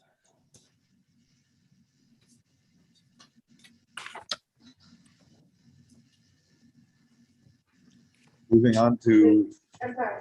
yeah, I think the applicant, I'm sorry, you're good. what's that? For a second, I thought it needed to be snapped, but we're good. It's still within the 62 days. Okay. Moving on to application Number 2 is planning board application 22-01 Arizona Avenue self-storage units. Project is request to construct 6 self-storage structures totaling 32,000 square feet and related site improvements located at the corner of Arizona Avenue and South Peru Street. Area and use variances have been applied for and achieved. Zoned R2. Applicants WJD Properties. Plan preparer is RMS. Project representative is Thomas Monet. Good evening, everyone. First, I just want to tell you that we are not in an historic district, nor are we dealing with any historic buildings, which is, I think, great news for everybody. Are you substantially contiguous? Hopefully not. Yeah. Hopefully not. Here with me tonight is Ryan Bennett, WPS project engineer, and Terry and Michelle Brandon, who are going to be the contractors involved in the project. We see the comments from the staff. We understand there may be some additional information that the board may need as far as just on the plans. We're going to have those changes back to you hopefully as soon as possible, hopefully for next month's meeting. We do know that it has to be sent to the county planning board. I would know county planning board has seen this project before because they've seen it when it had to be presented to the zoning board in the city for the use variances. They found at that time there was a local issue. I would be more than surprised if they feel something different. We're not really changing what we proposed in those use variance applications. It's the plan speaks for itself. I think some of the things that you don't have that I will submit to the board, but you can at least take a look at it. There was a question about the lighting features. And again, Shalice hasn't seen this, but I can show you. We're talking about the wall packs, and I will submit this to staff so they have this for your review. And then also just what the units are going to look like. Yeah, I just received this as well. The color is not necessarily the color. It would be an earth tone type of color, but it shows you what generally they're going to look like, what the construction materials are. That's essentially what the building is going to look like. So, unless you have any questions. Other than that, the project is a vacant piece of property. There was some confusion over the years about whether this was an industrial zone or an R2 zone. And it wasn't until we really submitted a building permit application back in November, October, that was discovered, oh yeah, it's not in an R2, not an I zone, as identified in the city zoning ordinance. That required us to submit the use variance application, which we did. Again, we received those approvals in December from the zoning board of appeals, and we had the project. The project is still currently owned by now. There's a contract with WJD Properties to be sold once all permits are achieved. And we're certainly open for any questions that the board may have regarding our submittals. Jim, would you want us to do something? Sure. Is there? The normal thing. This is showing the location of the property. It's on the corner of Arizona and South Peru Streets. It's the property outlined here in blue. This is showing the zoning. However, this is incorrect. On the city zoning map, it is showing as an industrial zone. This property actually is an R2 zone.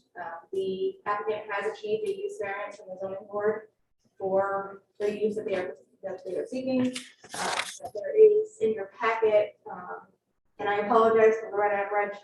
It is not in their packet. We received this late due to technical difficulties with the city's email system today and network system. We were unable to provide that in digital copies, but there's a resolution by the common council in there showing that the property was zoned to R2 in 1996. But again, the applicant has achieved the use that's needed for this. This is the site plan as provided. And this is just a zoomed in version of the predominantly built area of the site. Excuse me, Shalice, all I'm seeing that's being shown is item number 2, just the original proposal. Is there a reason why you're talking about different things than I'm looking at? I'm not sure. Reg, are you getting Are you seeing a picture of the site? Yes, there we go. There we go. Thank you. Thank you. Thank you. So again, this is a zoomed in version of the built portion of the site and the zoning table from the application. Just one note, this should be showing that it is an R2 zone. I think the figures in the table are correct, just the labeling of the zone is incorrect. And the only staff comments really were consideration of, with it being next to a residential neighborhood, consideration of any screening that may be necessary with the neighborhood, and any lighting plans, specifically including lumens details, lights spillover into the residential neighborhood. Again, the lights on all these units will be wall packed. It's not going to be any overhead lights or anything like that, and we'll provide that to you. You'll notice that they're talking about fire hydrants. I think that's the one right here, Ryan, right? So we're gonna we'll provide whatever the city recommends for some type of protection of that fire hydrant, whether it's, concrete bases or bollards or whatever the city would recommend. The residential units you're talking about, residential, adjoining residential, are way up to, I'm gonna say, yeah, these up here. This is the site of a pretty substantial MLD transformer site.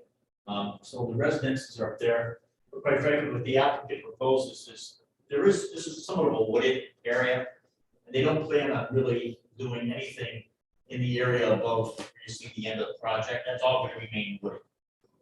If there's additional screening, we can certainly talk about it, but they don't plan on doing any type of removal of any of the vegetation in that area along the northerly end of the project.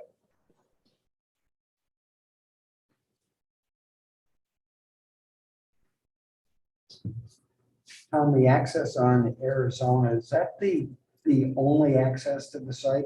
I believe that's the plan, correct?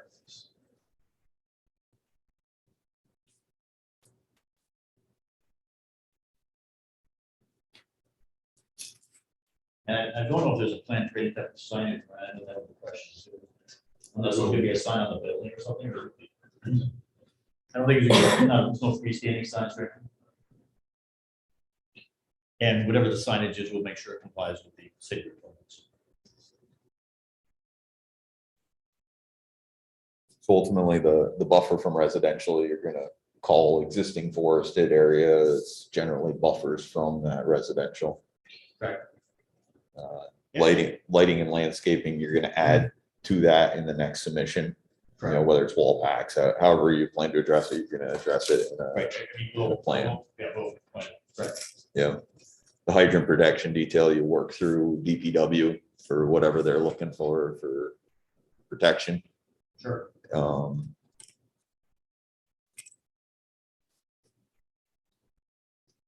You did submit a long form seeker for this action, I submitted the same one I did to the zoning board because it was nothing. and they deemed it an unlisted. Thank you. Okay.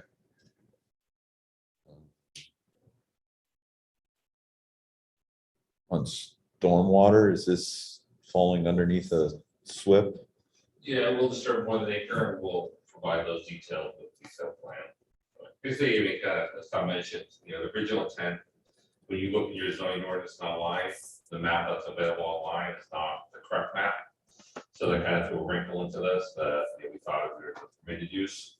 So what happened was the project could not move forward with you, because it needed use variance. So the negotiation, obviously, with the applicant was trying to purchase something that for a use that wasn't allowed, so back and forth with the owner. So they went to the use variance first to make sure it was feasible before proceeding further. So obviously, we've gone through checklist, we see the items that need to be obviously provided, typically with a detailed plan, and we'll provide those, but we had to see if the project was viable from the use variance standpoint first.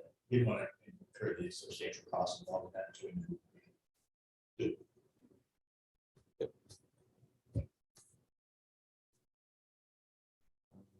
Board have any other comments? What are the hours of operation? Everything's done on phone. There's no office, so all rental agreements are done online. And then there's a lot that'll be on each unit. Once they pay for the rental, then they're email or text the code that unlock that lock if you choose to keep or return. But 24-hour Correct. access. So, So there won't be an office. Right, right. Any restrictions on activities or materials, like hazardous material restrictions? Anticipate that it's self-storage, physical housing contents, maybe a vehicle Yep. or something. You could also address that in the contract that you signed with the tenant, as far as any hazardous materials or. Yeah, that's what I'm wondering about. If tenants will be able to store hazardous materials. No. Brian will come up with No. a contract, he can address all that. Okay. If any of that. Yep. Yeah, I'm assuming the intent is not to be allowed, that would be allowed. Yeah, and would tenants be able to work? There's electric, right? Electric or what? In the storage unit. Can you No, plug just on the in? light. I don't know. Just the lighting, but no outlets. You can't plug in. No outlets on the inside. You know, no water, no sewer. The only electrical inside will be the second building in, the shortest one, the far two units I'm keeping for myself. And there's actually a $15,000 security camera system that will be going in with plate readers to identify if there's any theft. So there is power to 2 units, but that's true for myself. And what size vehicle can you get in? I'm concerned about, some residences around it, so I'm concerned about noise and traffic. Can you pull a tractor trailer in? Or is it too small? It won't fit in anyway. No, the units are 60. You see a picture. No, I meant can you pull a tractor trailer in and unload it? Is there size for a tractor trailer to pull in, to turn around? Yes. Hold in, yeah. Yeah, so if you have a moving van per se. Moving van, Right, yeah. It would be tough for them to get on site, it's awful, correct, but, I mean, there's a table right on the drawing for the size of the unit, so your typical storage units, there is a variety of sizes, whether it's, 5 by 10 or 10 by 20, and, there are some larger ones, so if you have a, sports car you want to store for the winter or something like that, there is, larger units available for that. There's something on the site plan that's labeled comm box. Is that the existing block building that's on the property? Yes. What is that anyway? It's a water meter building, Reg, because that building, the city fed water to the Air Force Base years ago. Thank you. I mean, the reason why this property lends itself to this type of use is because the number of existing water easements, electric easements, that crisscross the property, so it's really not developable for a larger building Or residential uses. or residential use, right? So it's definitely a deep piece of property. Yeah, never mind the fact that's where the roads are, never mind the fact there's that rather large NLD site right next door. And what's the distance on the upper corner? What would be the northern corner? What's the distance from the northern corner of the parking lot? Or what's behind the 6th building there, the most northern storage unit? What's in that square space there? It's just a gravel area, so if you had a boat per se, that wanted to be stored on the property, but not, so if you shrunk wrap it would be a place that you could store your, something like that on the property. And what's the distance from that northern corner Property line? to the neighboring property line? Yeah, to the residences. Well, scaling, I want to say you're probably 60, 70 feet. Okay. Yeah, that's gonna remain for the. Right, you can see there's a lot of easements that bisect the property, the whole direction there that really don't have any use of that land. So I haven't been to the site, but it, That's okay. but Thank you. but it doesn't actually appear that wooded. I mean, it looks like there's 60 or 70 feet of grass or kind of between that and the property owner. At least on Google Maps. I don't know when the image was taken. Yeah, I mean, obviously we can take some pictures to show it at the screen. If need be, we can look at some additional planting if necessary, but, we can address that. Okay.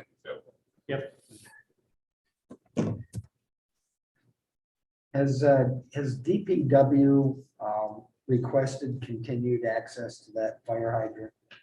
It said Yeah, their concern, obviously, when we identified some that the property's not gated. Yeah. Perimeter, that really made them happy, so that they knew they could drive on there if they ever had access to anything. Yeah, Trying to get to the easement area. that fire hydrant historically has been to fill some of the street sweepers, the water capacity in there.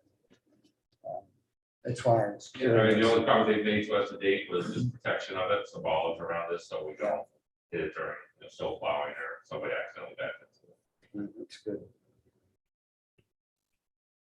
And across South Peru Street, which is not on your property, but those are residents at 293 and 291 South Peru, I imagine.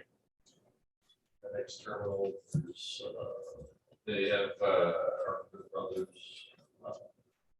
Carpenter Brothers, FedEx has Esposito Trucking. On the Yeah. back, actually, the Corner of Kemp and South Kemp, Peru. yeah, Or yeah. there are some. right, I mean, you have. Yeah, there's a couple that you see right next door, you have Esposito Trucking, so it is a really industrial area. Yeah. And those are town plus. Those residents on the south side of South Peru. Yeah. Right. That's the town line. Mhm.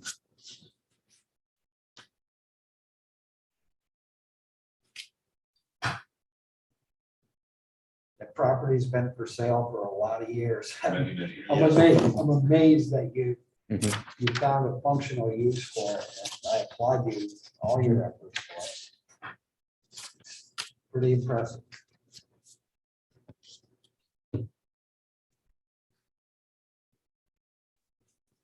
Okay, any other discussion by the board?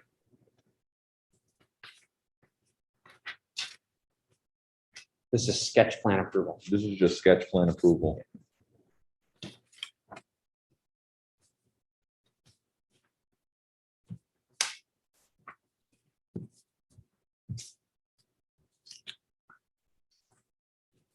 Well, Loretta, Reg, did you have any other further comments for the applicant? I'm good, Jim. Thank you. Loretta, you're muted. Oh, Loretto, you're on mute. Good thing. No, I was thanking Kurt for reminding me to use Google Maps to take a good look at it. I have no other questions. Thanks. Are you ready for a motion? Yeah, I think so. I'd like to make a motion to accept and adopt the sketch plan concept, resolution 2201. Okay, do you have a second? Let's second that. Second that. One other item for the board and just to make clear, third-party review of stormwater. This project does have a storm pollution prevention plan. I believe the board's given guidance in the past so that staff isn't just stuck on what to do or so. Yeah. Is the board looking for that to support the application?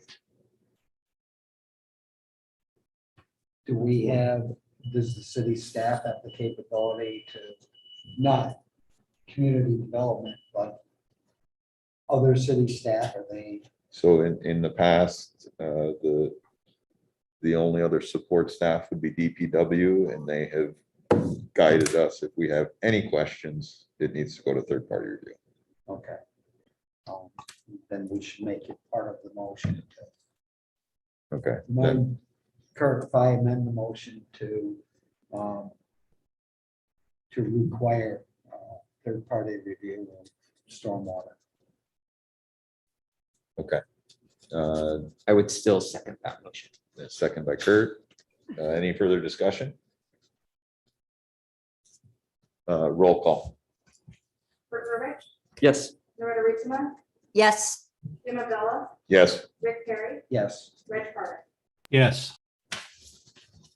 Thank you. Thank you. Yeah, thank you. We'll get you that additional information. Thank you. Thank you.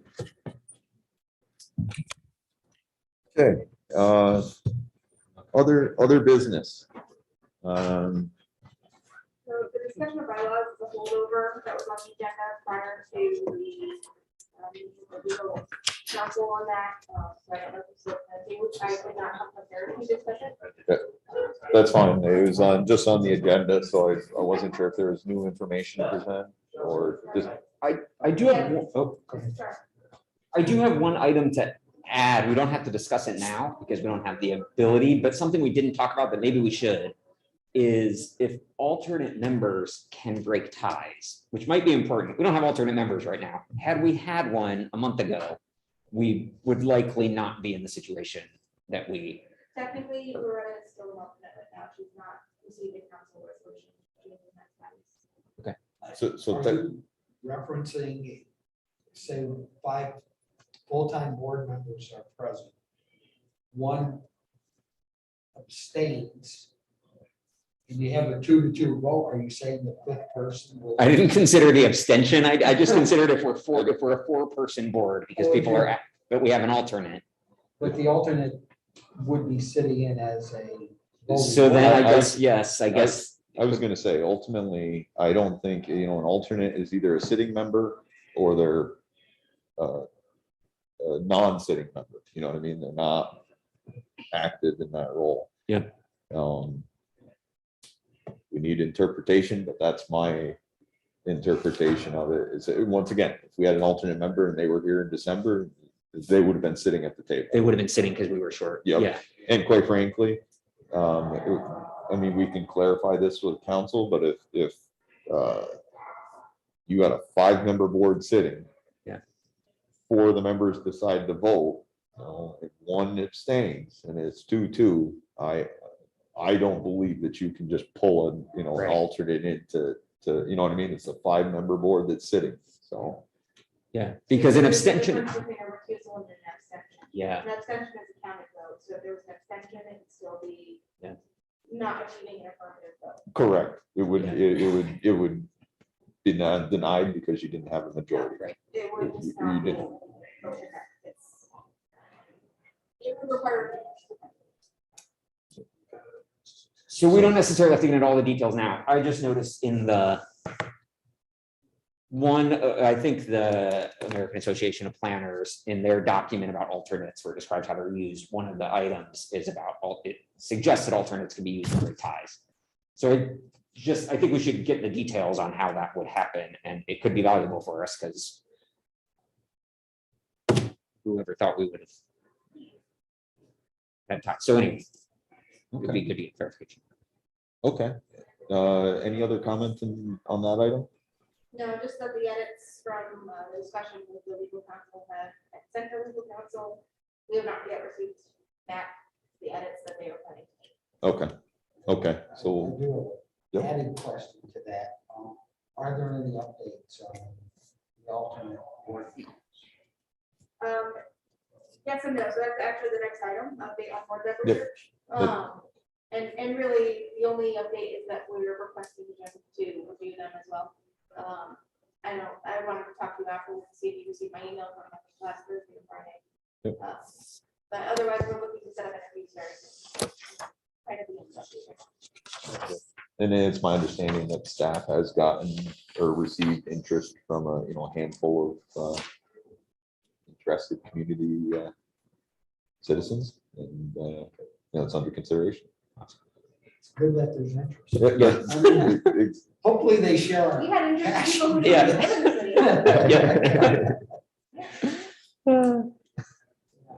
city. Okay, any other update on the membership search? I have one other item. No. Okay.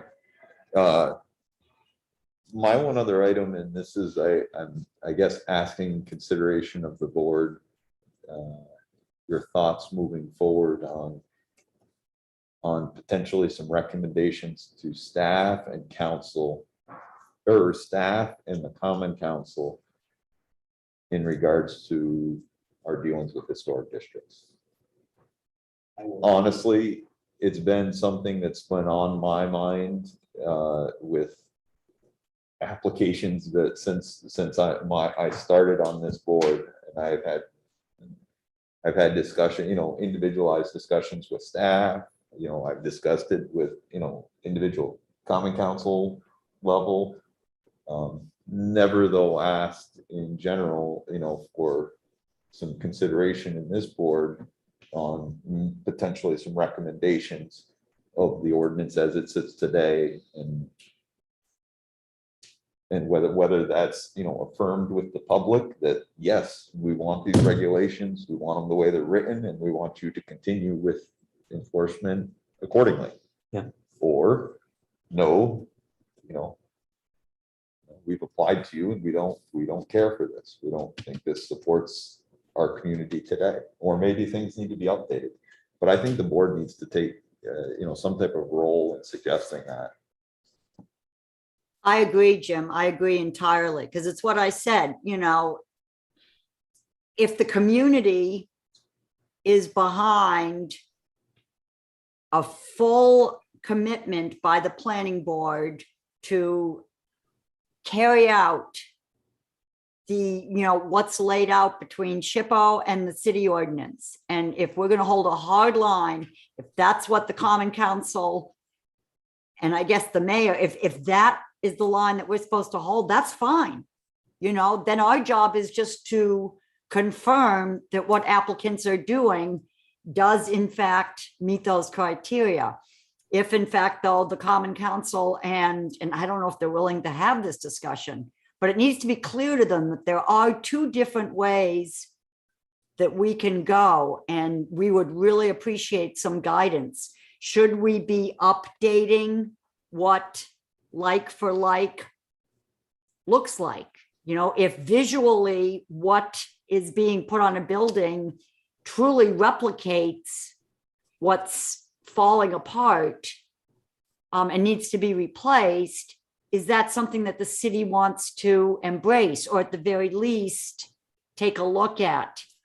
And if the city doesn't want to do that, that's fine. We will support the direction that the city wants to go in. But yeah, I think, especially since I don't know when this was last looked at, but the quality of the materials that we're talking about, it has evolved at a stunning rate. When you talk about vinyl now and you compare it to vinyl siding 10 years ago, you're talking about totally different products. When you talk about roofing products, all of it.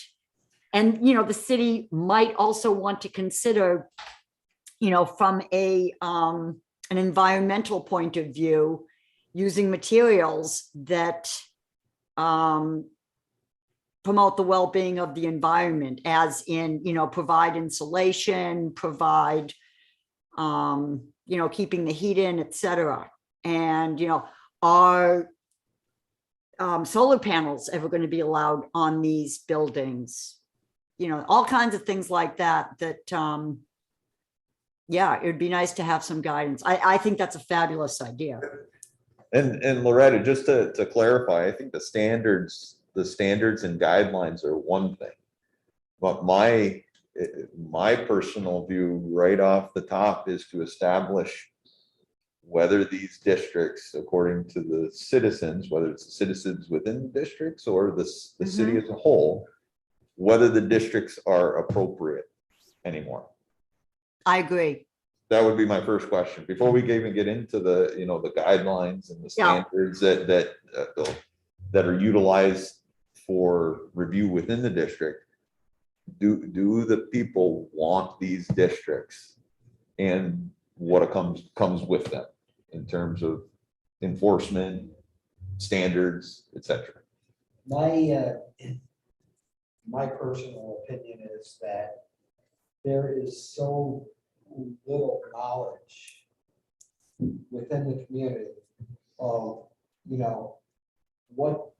what districts mean, what is the intent, what is the purpose? One thing you'll know about me is that I'm very honest and very passionate. What I would like to see is that, we come up, we as planning board members, we come up with the platform that we feel comfortable with. And then we make that presentation to the council, to the mayor, whether they're willing to listen to us or not. At least we've identified and expressed where we think the community needs to go as planners. That should be our objective. And I think we start with a platform of our own. And then we take it to them. Why are these procedures not appropriate today, or where are they deficient? Yep. I, Honestly, that's what I'd like to see. honestly, and on a personal level, I have come to the conclusion, I have the guidelines here that the city hands me for review and consideration of the application. I believe I generally understand them. I think the board has implemented the different items within their reviews to try to make a well-informed, appropriate decision within the zoning guidelines. With that said, I want to hear from the public whether they want these or not. Honestly, every application that I have come from, I'd say near every application I have seen from applicants is either I'm understanding that of what these districts are, or why they even have to be here, or B, that they really don't want to necessarily have to adhere to these regulations. That's what I see. And Yeah. there was a time, I mean, I know there was a time when you had very vocal citizens and groups who supported some of these historic districts. I mean, if you went down to the Hamilton Street Historic District 15 years ago, there were groups of people that fully supported that, what was being recognized for historic preservation of their properties. Yep. I don't know, I have not seen that since I've been on the board, I haven't seen it. Yeah, well, I started seeing it in 1988 when I was exposed to it. Yeah. But what, where I personally think we should go is that these regulations, or what's been handed to us, could have been written in 1992. Is it appropriate for 2022? I'm going to say not necessarily. Evolution. Zoning ordinances, if the zoning board issues a zoning variance, technically the article that they're issuing the zoning variance for needs to be rewritten, because you don't deviate from standards like that. And I think that this is an example of, do we want to be progressive, or do we want to be passive and accept what's been told to us in the past? And I'm sincere about those documents, 1975, 1981. You're doing an inventory. Those are inventory sheets for the New York State Historic Registry. Are they appropriate? Do they encapsulate what our community wants to see? It may have been true back then, but for us to take an inventory of, like what we had asked of Shalice, where's our inventory list of properties that have deviated from their architectural features that were significant and contributing to the overall concept? I think we lost sight as a community, and that's why I think as planners we need to give community direction and then make our pitch. If we can't agree amongst us as to what our platform, I don't want to see it be political. I don't want to see it be the loudest voice in the room being heard.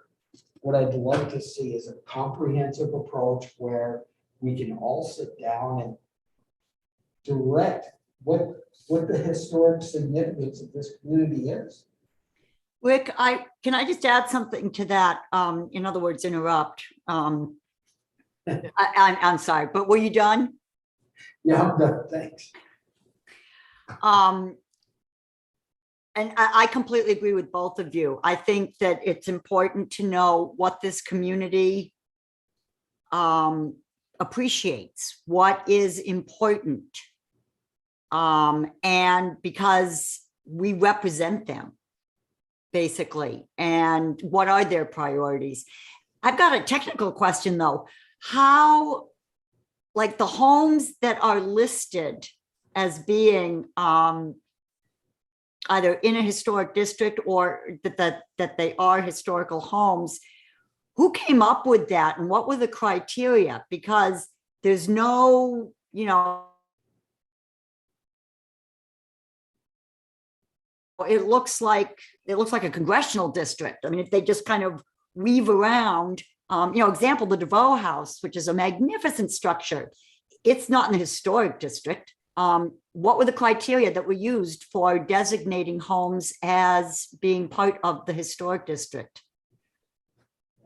I think one of the problems, Loretta, is nobody knows. I don't know that we find anybody. Yeah, I mean, why is the house that, you know, why is the Mary DeVoe house not subject to the same criteria as, you know, as homes that, you know, clearly are in really rough shape? I mean, there are vinyl, you know, not forget vinyl, there are aluminum sided homes that are, you know, in the historic district. They don't even remotely look like historic, you know, they look sad. So how did they even get in there? What were the criteria? Because technically there are lots of old homes. My house is, God, it's 140 years old now. Why is my home not in it? So, you know, I have no idea how certain homes even are in it, how that was all drawn up, and what was trying to be preserved. So I would generally think that, you know, maybe between now and next month or the following month, you know, each board member, you know, take a look at the ordinance, you know, experiences on this board for applications and what you've seen. And, you know, maybe come to an idea of what you think would be a recommendation, you know, from the board to the Common Council on what we think is a good direction with these districts. To Rick's point, you know, this ordinance that we're enforcing and then the historic sheets, you know, they're approaching 40 years old, 50 years old, you know. They're just like a zoning ordinance, just like an overall zoning ordinance or a comprehensive plan or anything, you know, those should be reviewed, you know, and typically communities try to review them on anywhere from 5-10 year cycles. So I just wanted to bring it up because you know, after so many years on the board, seeing all these different applications, and I'll be honest with you, as a board, I don't see our job getting any easier with the applications for the homes and properties within these districts without some further guidance or decisions by the community on where they, you know, what they want to see with their neighborhoods and properties. So Also, Jim, to just, and then I'll shut up, but one of the things that that I certainly considered, I don't know what this community looked like 40 years ago and what the goal and the intent was of creating these historic districts. I think it's important today to consider things that perhaps were not considered then. For instance, you know, the economic status of our community. There may have been 40 years ago, the city may have been poised, or maybe it already was, a very economically flourishing community where the idea of replacing like for like was totally realistic. Of course, that's what you would do. Clearly that's not what we're looking at today. The costs of doing like for like, the costs are prohibitive and have put us into an impossible corner to try and make these decisions. And the other thing is, as technology has advanced, what are the concerns of the community? Do we want to be addressing environmental issues as part of our decision? Is that something that should be wrapped into all of this? And that's what we definitely, I'll shut up now. So I don't disagree at all. I totally support the need for reviewing this section of the code and how we do this. I mean, these every time a historic site comes before us, it cannot take 4 months of review. It shouldn't take 3 hours of review. Now, frankly, I believe that we have pretty clear guidance.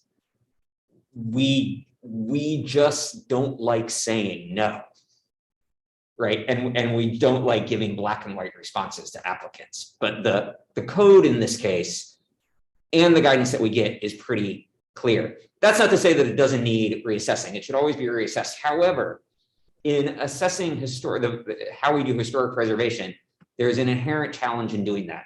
And that is that people always discount future costs for costs now, right? It's the reason that we use credit cards to put off paying for something today and stretch it and are willing to pay 17% interest next year.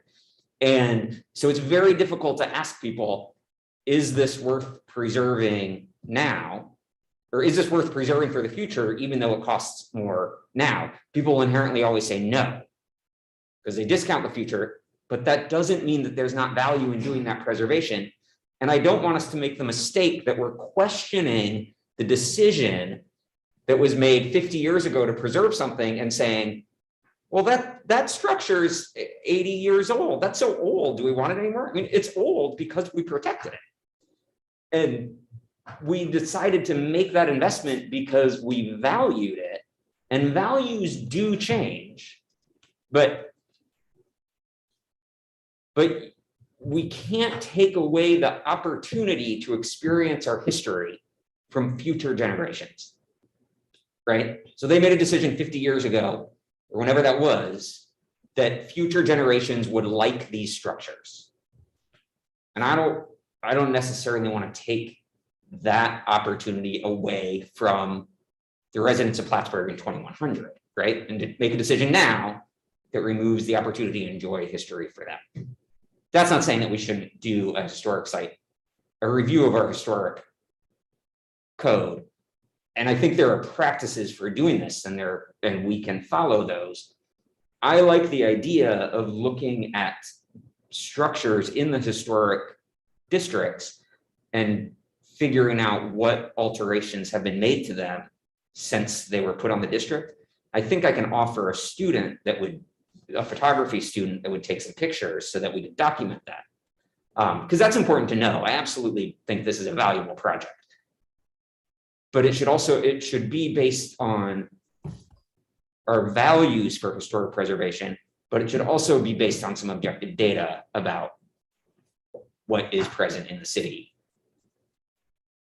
so that we can incorporate that. I'd just like to add one thing to that. We should also be looking at incentives, because it's the Totally. incentive Yeah. that encourages participation. Mhm. Without incentive, full financing comes out of the pocket of the property, especially during a time where we're changing, how we regulate historic properties. If we can incorporate incentives, we're going to get a much greater participation. And I think it's got to be part of the dialogue. Yep. I think introducing cost consideration into our determination process is really problematic. That's a long ways down the road. I like the idea of us proposing to the council what we believe necessary changes and recommended changes are, right? I'd rather tell them than to tell us. I agree. Yeah.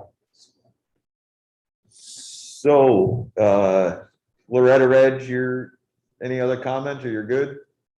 I'm good, Jim. Thank you. Okay, if everybody's good, then Loretta, you're muted. One last question, Jim. Is there a way for someone to apply to have his or her home removed from the historic registry? I don't know the answer to that question. I thought these were districts. Yeah, There are districts, there are also properties. All of them, all of the ones that you guys see are on the state register. I don't know if there's a way to remove that or not. I would be surprised to learn that there is a way to remove them. It- But Yep. I don't know for sure. the only thing I can see is that I don't know what dictates the legislative guidelines for the district. Or whether whether you could have the district and you just take away these guidelines and you don't have planning board review and they just end up being a district, you know what I mean? That's it, but I don't know what creates that. Or what would be needed to change that. There is a way to get off the registry, and that's demolition. Well, That's true.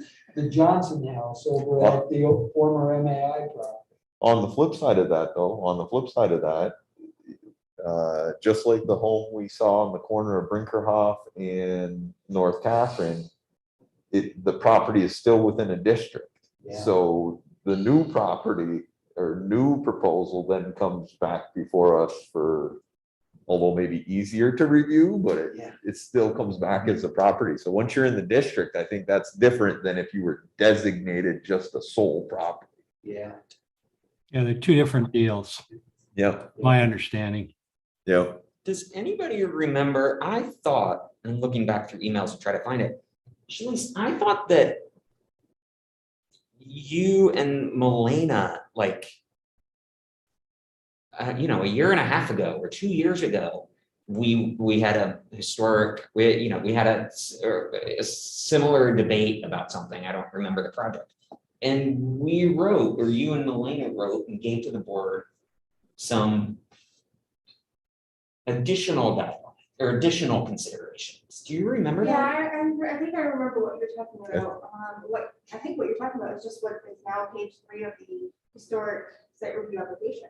It's like a 5-question guidance document. Yeah. What preservation attempts have you made to the property? Yeah, yes, I just found it. I think the goal ultimately with that, if I recall correctly, was that if you were replacing like with like, the ability to somehow make it a streamlined process Yeah. to your building permit. You know what I mean? Yeah. If it was, Specifically, that conversation came up after the property on Brinkerhoff, I think it was 72 Brinkerhoff, was reviewed, and that was the one similar to Latin bills where the applicant was requesting vinyl siding. This was the non-contributing structure. Yeah. In Brinkerhoff district. It was just when Molina started, and the board at the same time was saying, how did this similar conversation, how do we decide whether vinyl is an appropriate treatment, and at what point do we say enough is enough, and you try to preserve the property. And so those questions and that discussion happened at, I think it was Molina's first meeting. And the board ultimately approved. I think the applicant had to answer those questions as a condition of his approval, which he did ultimately. But that is, and then that was added from the source for site review application. so I agree with everybody's general sentiment about this. And Rick, I think it is a good idea for the board to maybe have further discussion in the coming months to see if we can come to a consensus on potential recommendations. But again, in my time here, I don't see any application getting any easier in terms of reviews, or that we get any closer on these decisions unless applicants are coming in with a like for like application, which. Is there any opportunity? You guys are seeing that next month, actually. Okay. What was that, Reg? I'm just wondering if there's any opportunity to check with other municipalities to see if they may have guidance that they apply that we could perhaps utilize or modify as opposed to starting from scratch. So I will say this, Reg, in my experience with historic districts and other communities, some are just like this area and sort of let them go and have loose guidelines. Others enforce them strictly. I mean, full architectural plans, presentation of historical, how you're maintaining your historical, the historical nature of your property. And then the application is a much more thorough process. Quite frankly, I mean, even applications where we need to, like downtown revitalization program where we're revitalizing downtown buildings, those go to SHPO. When you have state or federal funds available, you're sitting in front of a state or federal, architect, SHPO says you will not replace that window. We like the curved glass. You're working around it. I mean, it's that, as Kurt says, it's that black and white. You know what I mean? So what I'm hearing you say, Jim, if a municipality has established a historical district, they're committed to that in terms of meeting historical criteria. For what's within their ordinance, their comprehensive plan that maybe established the district, yes, that's, I mean, and once again, that's where I'm going back. We're handed an ordinance, and when I read it, I don't see a lot of flexibility in interpretation. If anything, it makes it very difficult to wrap my mind around, not having almost a like with like. And quite frankly, we started down the road to get SHPO comments to give us guidance. I haven't seen this board go against SHPO's recommendation yet in my time here. We have, but we've gotten our hand slapped for it. I don't remember that, but I haven't seen us. Yeah. So there was a downtown building here.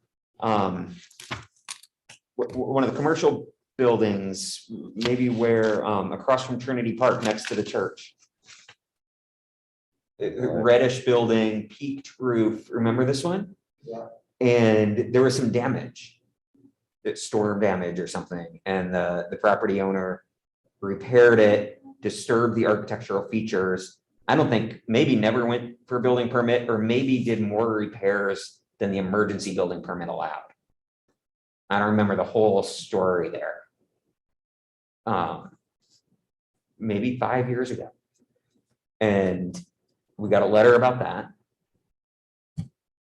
But once again, I don't recall a whole lot where I don't recall any application where we've gotten a formal SHPO recommendation and we said, nah, we really don't agree with that. And we told the applicant to do otherwise.